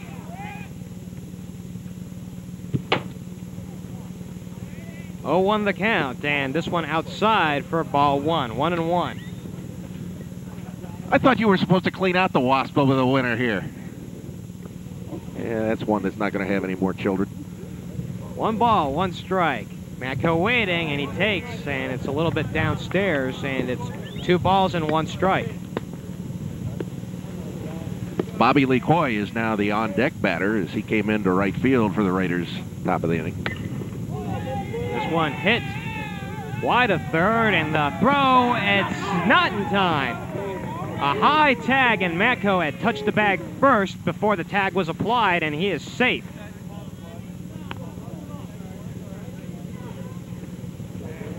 E5 will call that as Matco reaches on as the leadoff batter here in this bottom of the 5th. Let's take a look at that once again as the ball was down to third base. Relatively easy chance there for the third baseman, but the throw well high. Just seemed to sail on him as it went up. And grabbing it, Jeff Stoss puts the tag on, but it was late, so the arrow goes on the third baseman, Kumpel. And the Raiders have the leadoff batter on here with Bobby Lee Coy, his first time at bat, the left-hand batter, standing in against Justman. Coy, the switch batter, batting from the left side with Matco at first. Bunt shown, popped up, back towards the screen, and out of play. So quickly 0-2 to Bobby Lee Coy, batting .148 on the season with a home run and 5 driven in. Looking to regain the confidence at the plate he had 2 years ago. On deck is Dusty Beam, who is probably the Raiders' hottest hitter of late. Will change upstairs, and it's 1-2. Wind now blowing out swiftly towards left.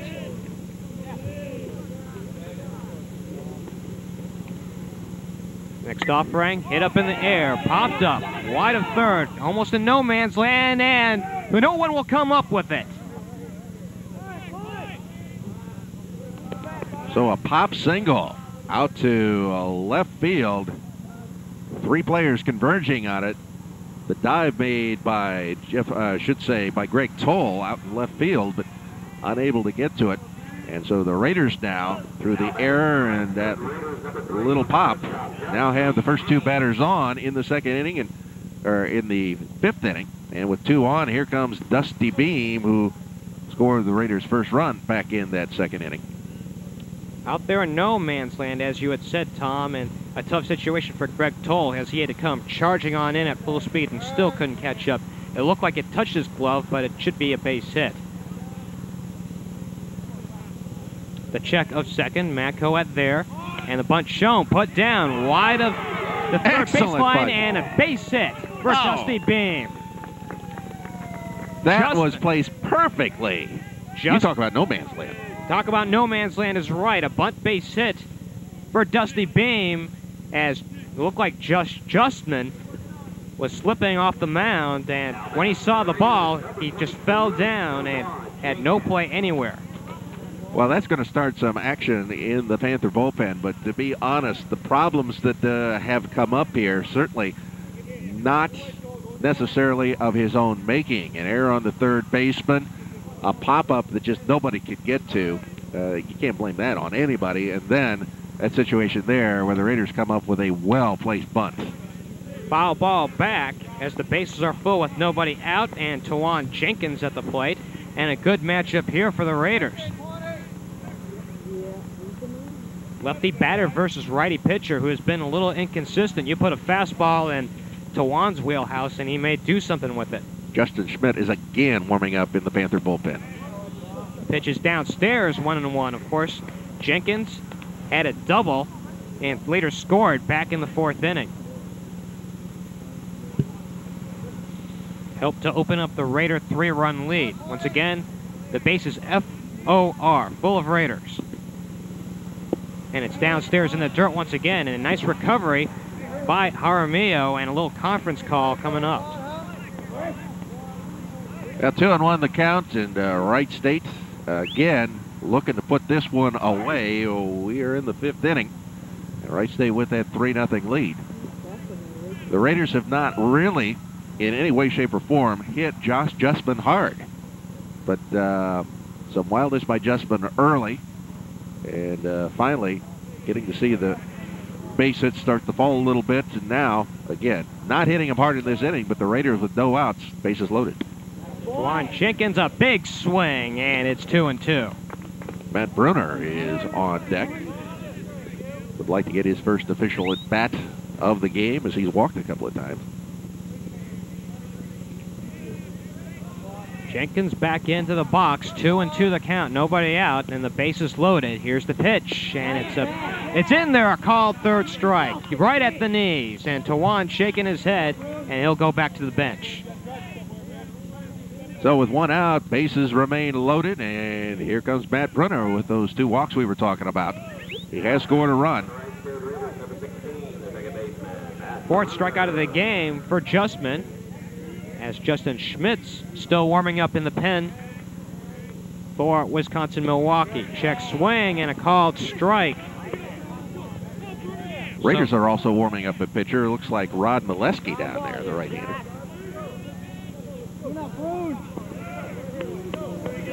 0-1 the count against Bruner.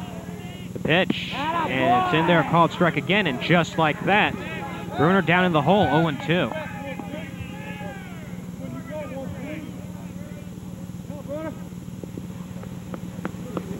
Matko at 3rd, Bruscotter, or check that, Coy over at 2nd, and Dusty Beam over at 1st. Outside, it's going to go to the backstop. A run will score, and the Raiders lead it 4-0. Andy Matko scores on the wild pitch. And the glad hand by the teammates, and a 4-run lead for the Raiders.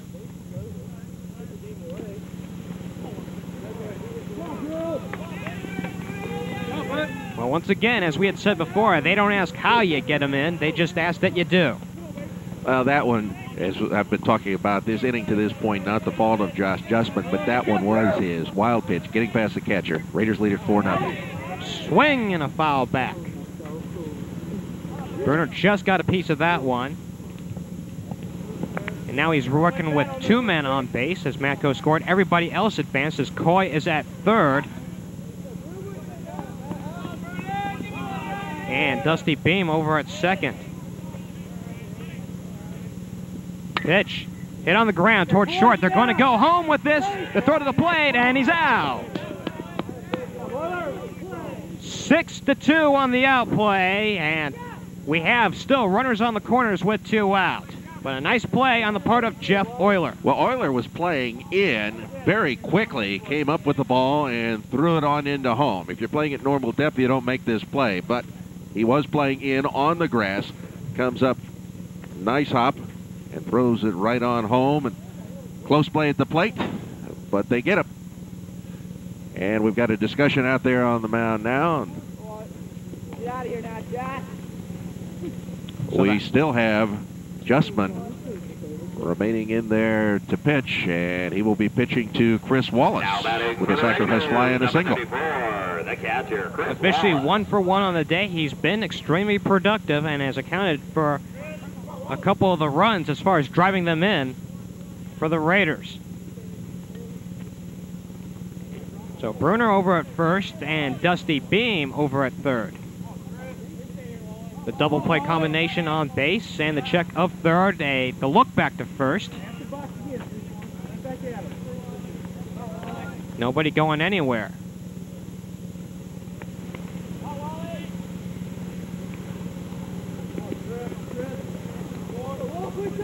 Justman to the plate. And a breaking ball called strike.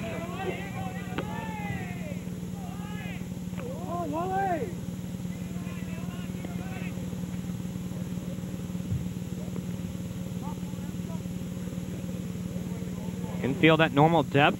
Outfield straight away. 2 out, 0-1 count. Justman kicks and delivers, and a swing and a miss.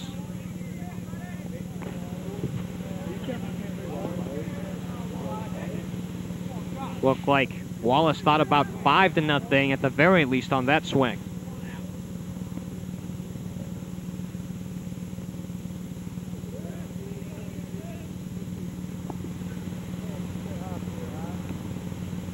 Check up 1st, here's the pitch, outside corner, and the drop on the ball and an easy stolen base for Matt Bruner.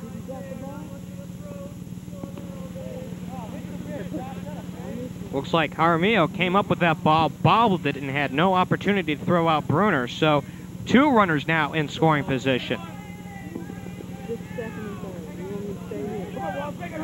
So that's a ball and 2 strikes now on the batter Wallace. Runners on 2nd and 3rd. The pitch swung on and missed, and the side is retired. A run, a pair of base hits, and a pair of runners left. We have played 5 here at Wright Field, and the Raiders lead it 4-0. We'll be right back.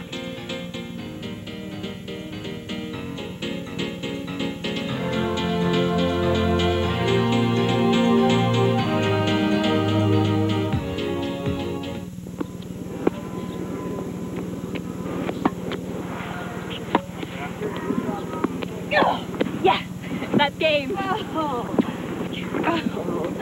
Good match. Hey, have you decided where you're going to go to college? Yeah. You know, I want to be a human factors engineer, and I always thought that I'd have to go to grad school to get a job in that field. But I found out that I can get a bachelor's degree in human factors engineering right here in Ohio. Is that so? Where? Wright State University.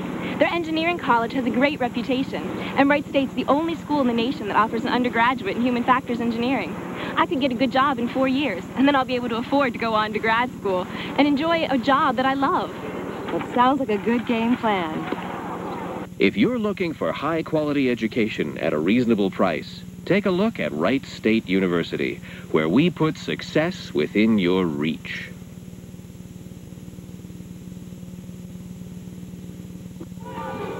Back out to right field. 4-0 the ball game score, and to take you the rest of the way, here's Tom Michaels. Well, Rod Mileski is going to come in to pitch for Wright State. Right-hander comes into the ball game here, and for Mileski, a 6.75 ERA. This will be his third appearance. He has pitched 2.2 innings, giving up 7 hits, 4 runs, 2 of them earned. And he's going to come in here to pitch the top of the 6th inning. Raiders leading it 4-0. Now we're only scheduled to go 7 innings in this game, being the first game of the double dip. And first batter that he should face would be the designated hitter, Clay Schwartz. Now Schwartz, who flew out to center field in the first inning and walked in the 4th, also then made his way to second base on a stolen base. So coming up here now, Clay Schwartz to lead off the inning. Raiders have made a couple of changes here. We had Bobby Lee Coy go out into right field last inning. Now the change in pitchers. Leading off. Speaking of UNIVAC, do you have the line? Did you come up with the line? Yeah, the line on Chad Brant. He's got the winning decision so far. 5 innings, 5 hits, no runs, a walk, and 2 strikeouts. So a good outing for Chad Brant. Now Rod Mileski trying to do likewise. The right-hander into the line, the first pitch. That's a strike. Greg Toll and Lee Harmillo will be the next 2 batters for the Panthers. That pitch a little bit low. Evens up the count at 1-1. Raiders lead at 4-0, trying to win their 3rd in a row. And that would be their 3rd in a row over Wisconsin-Milwaukee after yesterday, I should say, after the double dip win.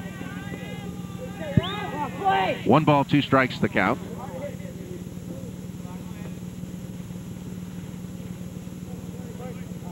Schwartz stepping back in. There's one hit out into center field. That is chasing Stosic back close to the warning track, and he gathers it in. 1 out for Wisconsin-Milwaukee. As for the 2nd time in the game, Clay Schwartz flies out to center field. Well, this one, the deepest ball we've seen hit by any Panther all day long, and why not? It was a fastball up, and Clay Schwartz, I think, hating himself just a little bit there because he knows he just missed one. For the Raiders, number 9, Rod Mileski. And now to the plate will come Toll with a bouncer to first base. The play over to Mileski. That for Brian Bausch, and quickly they're 2 away. So Greg Toll erased, 3-1. And with 2 down, Lee Armillo comes up here. He singled his last time up in the 4th inning and flew out to center in the 2nd. Panthers, number 7, Lee Armillo. So quickly 2 outs here. Raiders lead at 4-0. We are in the 6th. And the first pitch, a ball. Mentioning the first of 3 baseball games. Raider games here on CCN. The next one popped up. Down toward first base. Bausch under it, right near the bag. And boy, that was a quick half inning. So nothing across for the Panthers in the 6th. We go to the bottom of the 6th. The Raiders will be up. And the Raiders lead it 4-0 over Wisconsin-Milwaukee.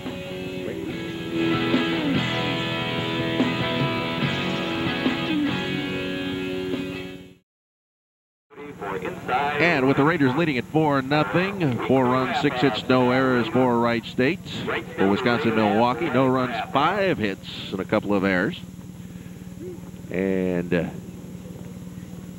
we continue with Josh Justman. Well, looking at the Raiders here the last couple of games, this has been a productive homestand.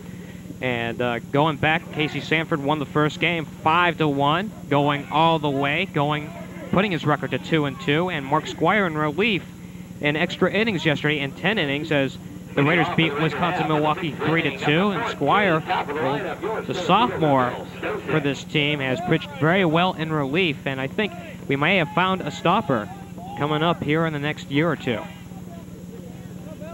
And the leadoff batter here for Wright State, Bill Stosic. Stosic with a single and 3 trips. He also grounded out to third base in the first inning, struck out in the second. Bill Stosic, followed by T.D. Hicks and Brian Bausch. Raiders lead at 4-0. We're in the bottom of the 6th inning. Again, game scheduled for 7. So if the Raiders hold on to this lead, we have just this inning and another half to go. Right-handed batter Stosic stepping in. That pitch high. 2 balls, 1 strike the count. And I wish we had kept a pitch count on Justman because he has thrown a lot of pitches in this ball game, yet he's still out there like a bulldog. And they continue with a pitcher warming up as the ball is hit back over Justman's head. Third baseman up with it, throws to first, but not in time. So the Raiders, on what should be an infield hit, that was a nice play by the third baseman Mark Rumpel, but unable to get the ball there in time. So on the infield single, we have Stosic on first and T.D. Hicks to the plate. Well, that was a combination of things. Ball placement, it was hit in no man's land, and of course the sterling speed of Bill Stosic, the fastest man ever to don a Raider uniform.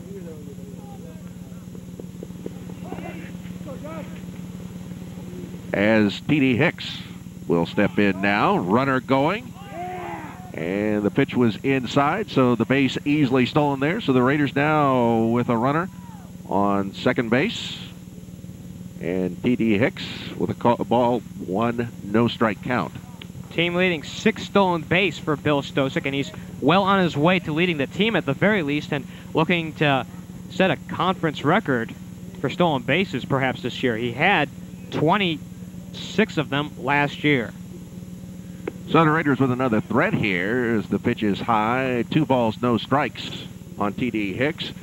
And now we can see Jesse Cruiser down in the Panther bullpen warming up. Earlier they had Schmidt, now it's Cruiser. The 2-0 to Hicks. It's a strike. 2 balls, 1 strike the count now. 6th inning, Raiders lead at 4-0 and threatening to plate another one. Well, the key to this ball game so far, Tom, has been the Raiders' patience. They have been extremely patient at the plate today, and of course with a wild pitcher on the mound. Even though he has good stuff, he's been very wild and out of the strike zone. You put runners on base, and the Raiders will eventually hurt you. Next pitch, that one low.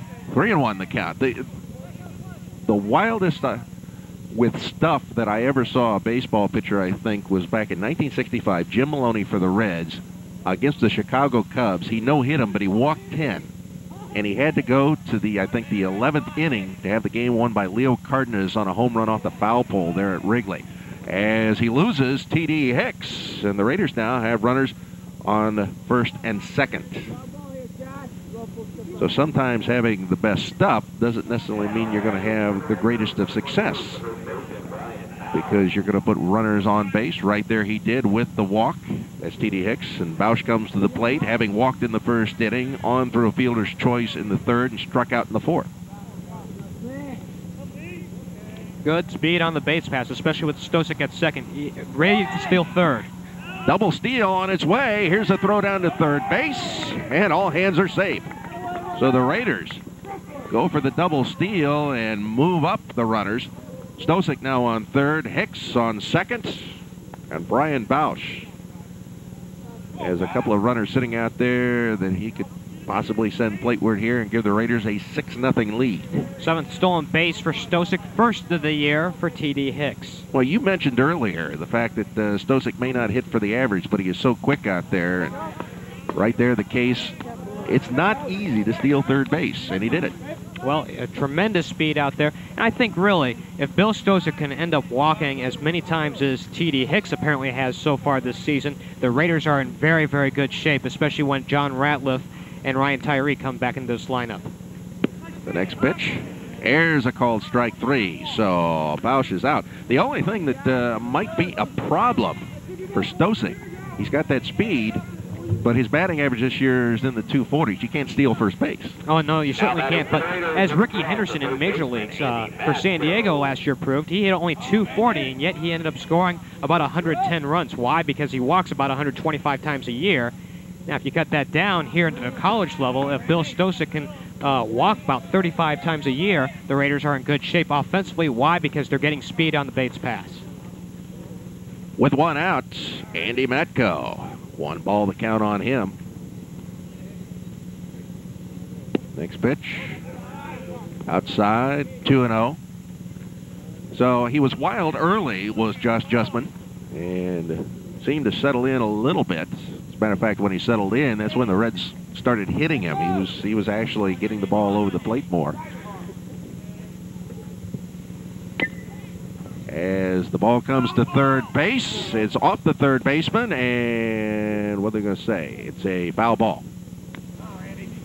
It looked like it was dribbling foul down the line just a little bit prior to contact with the third baseman, Mark Rumpel.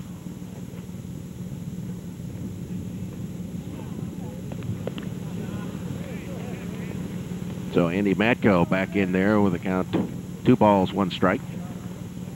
Well, they're trying to push some more runs across. Part of it's because they've been a little insecure with their bullpen as of late. I mean, losing 5 one-run games will do that to you. But also, you also need to keep that offense on track. With the number of runners that they've left on base, they want to make sure that they can push them across over home plate. Matko waits. 1 out. Here's one to shortstop again. And again, same play as Stosic is out at home. And the shortstop, Jeff Euler, playing in and easily had the ball in there to home plate. So, on the fielder's choice, Matko is on first base. Moving on up is T.D. Hicks. Well, let's take a look at this on the replay. It's a strike, obviously, right over the plate, and just a little chopper to short. Euler came up with it very strong, threw a seed to home plate, and Stosic, as fast as he is, had absolutely no opportunity. So Matko is mentioned on first base. Third base, T.D. Hicks. Left-handed batting, Bobby Lee Coy in now. As the ball bounces in the dirt. 1 ball, no strikes, the count with 2 outs. 4-0 the lead here. Wright State with that advantage. We're in the 6th.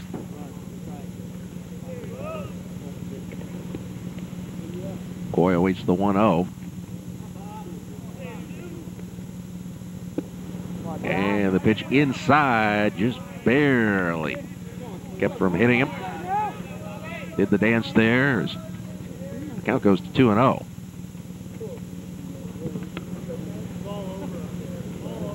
Cruiser is, I think, ready down there in the bullpen, should he be called upon. He's very slow in his warm-ups right now, as much as anything. Want to watch what's going on out there on the field. And foul ball down the right side.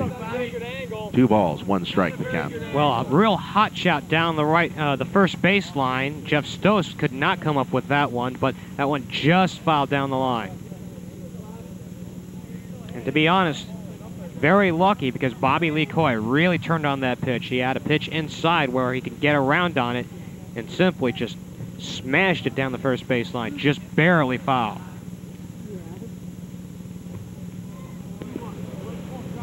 Coy steps back in. Runners at first and third. Here's Justman with the look and the pitch. Here's another one. Just foul down the first base line. Didn't have a whole lot on it. That evens up the count, 2-2. 2 balls, 2 strikes, 2 outs. Raiders lead at 4-0. Well, that pitch was a little bit downstairs and a little bit more inside than the last pitch that we saw. Hence, the ball was a little bit more pronounced foul. But Bobby Lee Coy showing some bat speed, turning on pitches on the inside.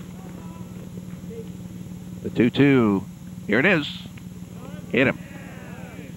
So Bobby Lee Coy winds up on first base through the hit pitch.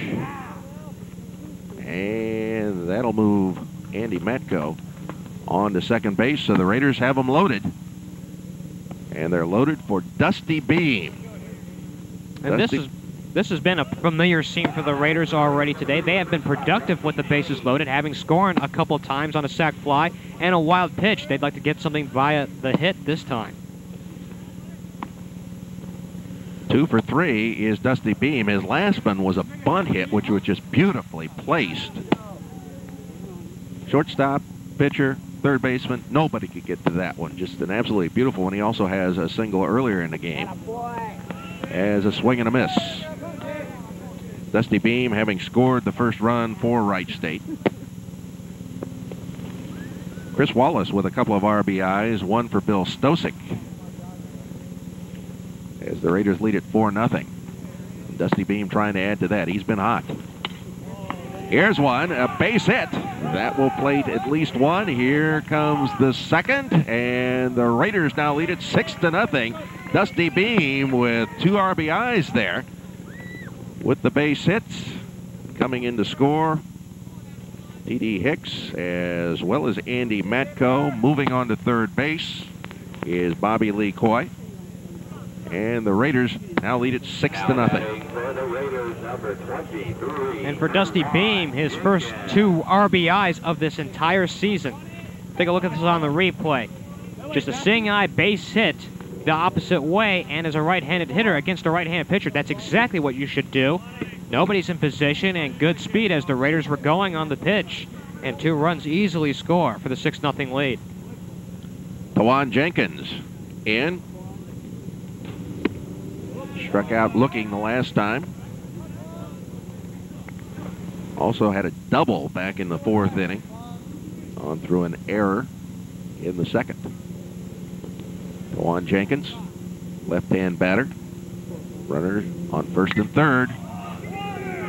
And here's one out into left center. 1 run is in. 2nd run headed to the plate, and stopping at second base is Jenkins. The Raiders lead it 8-0 on the 2nd double of this game by Tawan Jenkins. Well, the hit parade continues for Wright State, and this time Jenkins gets his first couple of RBIs of the year. Take a look at this on the replay. Just a big swing, and he just took it the other way into the gap where nobody could get to it, and you know, just a line drive hit by Tawan Jenkins. And that's going to bring about a pitching change now, as we're going to see Jesse Cruiser come in for the Panthers.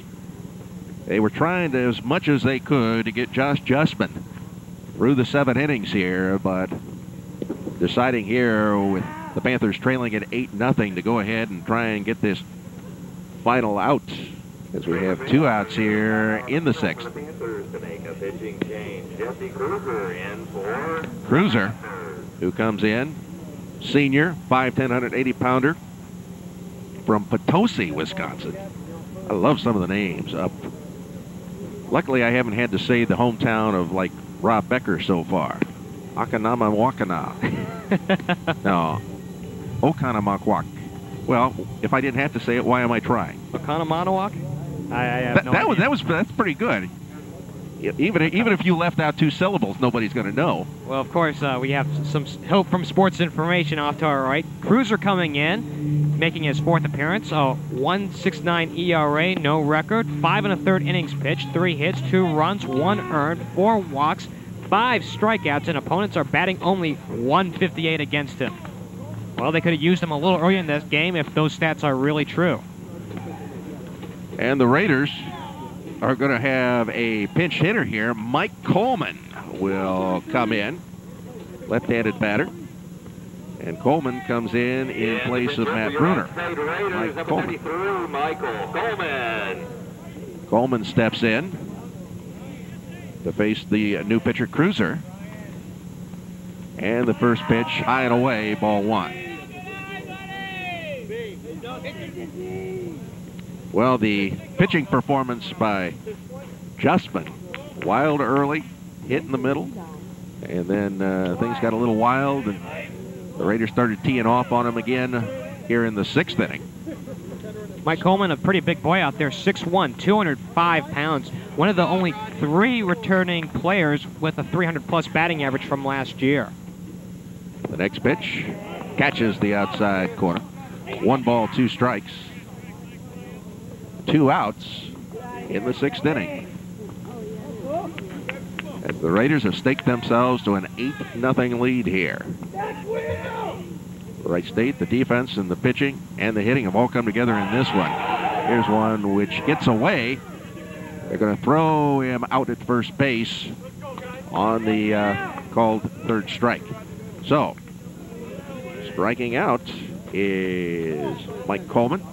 But the Raiders come up with some more runs. They lead it 8-0 as we go to the final inning, the 7th, here on CCN.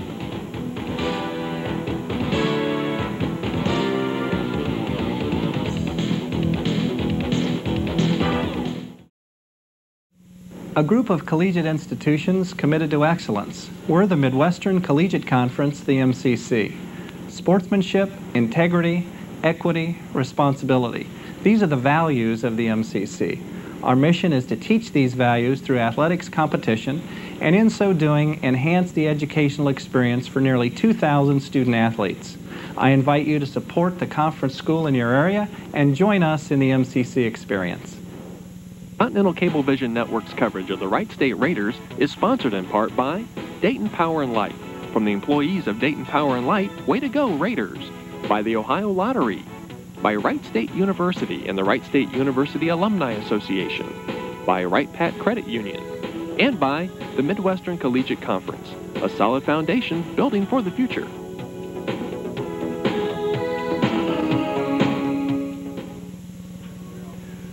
Raiders lead at 8-0 as we go to what should be the final half inning of play here. Rob Bruns is going to take over at second base for Matt Bruner, as Bruner was hit for there that last inning by Coleman.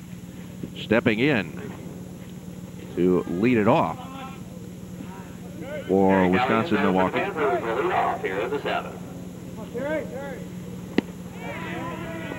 Tom, we got a pinch hitter coming on. Colino, yep. So he steps in here, so everybody trying to get something going. Terry Calindo from Waukesha, Wisconsin.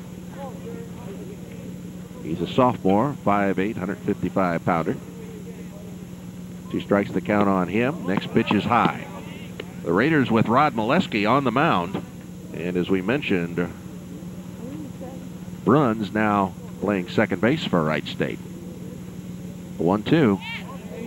Outside, evens it up at 2-2. This will be the final half inning because this is the first game of a doubleheader. So they'll play 7 here and play 9 in the second game. As the pitch is fouled back, count remains 2-2. Scheduled up next would be Mark Rumpel. Raiders looking for their second shutout of the year, leading 8-0, and they're in good shape behind Chad Brant and Rod Mileski. Swing and a miss. Struck him out. So Calindo, the pinch hitter, goes down swinging. And that would bring another pinch hitter to the plate. This one, Jeff Rogers. First strikeout of the game for Rod Mileski, and only the 3rd for the entire Raider staff this game. Jeff Rogers comes in here, a freshman, as it has hit the second base. Up with it is Bruns, and quickly we have 2 down. Right now, with these pinch hitters coming in here, to be quite honest, Jerry Augustine wanting to try and give some guys, I think, a little bit of experience at the plate in a game which is out of hand. But Eric Hansen will come to the plate here. He is 1 of 2 at a single back in the 3rd inning. Flew out to left his last time at bat. As Mileski trying to close this one out, the first pitch outside.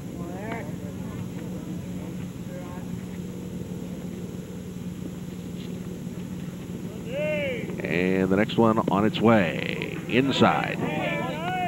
Well, the first of 3 Wright State baseball games here. We're going to also have softball. We'll have golf. We'll have a men's tennis match here in the spring here on CCN. Next pitch caught the inside corner. 2 balls, 1 strike. The game against Miami, which will be played April 17th, will be shown later. Cleveland State, Sunday, May 4th, to be shown later. Will also be as the ball is hit down to first base, as Bouch throws to Mileski, and that's it. That retires things.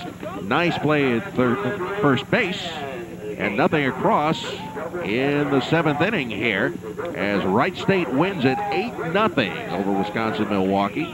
As the Panthers go to 1-11, Wright State now 4-9. So, as we continue to look at the 2 teams greeting each other there, they've got 1 more to play. Our work is almost done here.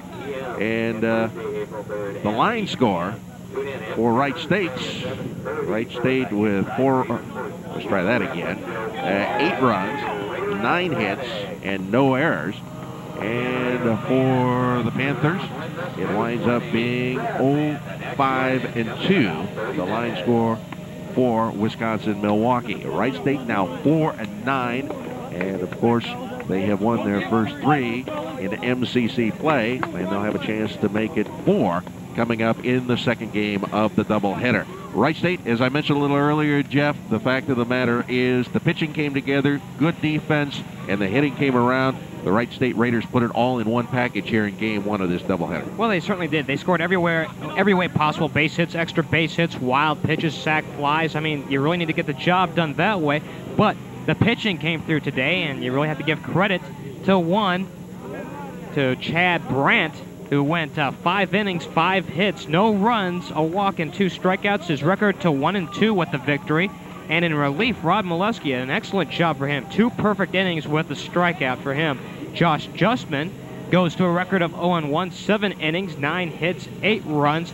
Get this, Tom, 6 walks and 6 strikeouts. And I think that was the undoing the lack of control by Justman. And the Raiders overall played very well at the plate. But Dusty Beam, taking a look here, 3 out of 4 was Dusty Beam. He scored a couple of runs and had a couple of RBIs as well. So the Raiders win it 8-0 over Wisconsin-Milwaukee. Things turning around here for Wright State baseball. Here's the 97 season moves on, and now Wright State moves on now onto their Florida trip, and then we'll be back home as we get toward the end of the month. But as they prepare the mound for the second game of the doubleheader, they're getting ready for more work, and we're getting ready to bow out here. So we appreciate you being with us here on CCN. Again, the final score, Wright State 8, Wisconsin-Milwaukee 0. For Geoff Kim, I'm Tom Michaels. Thanks for joining us on CCN.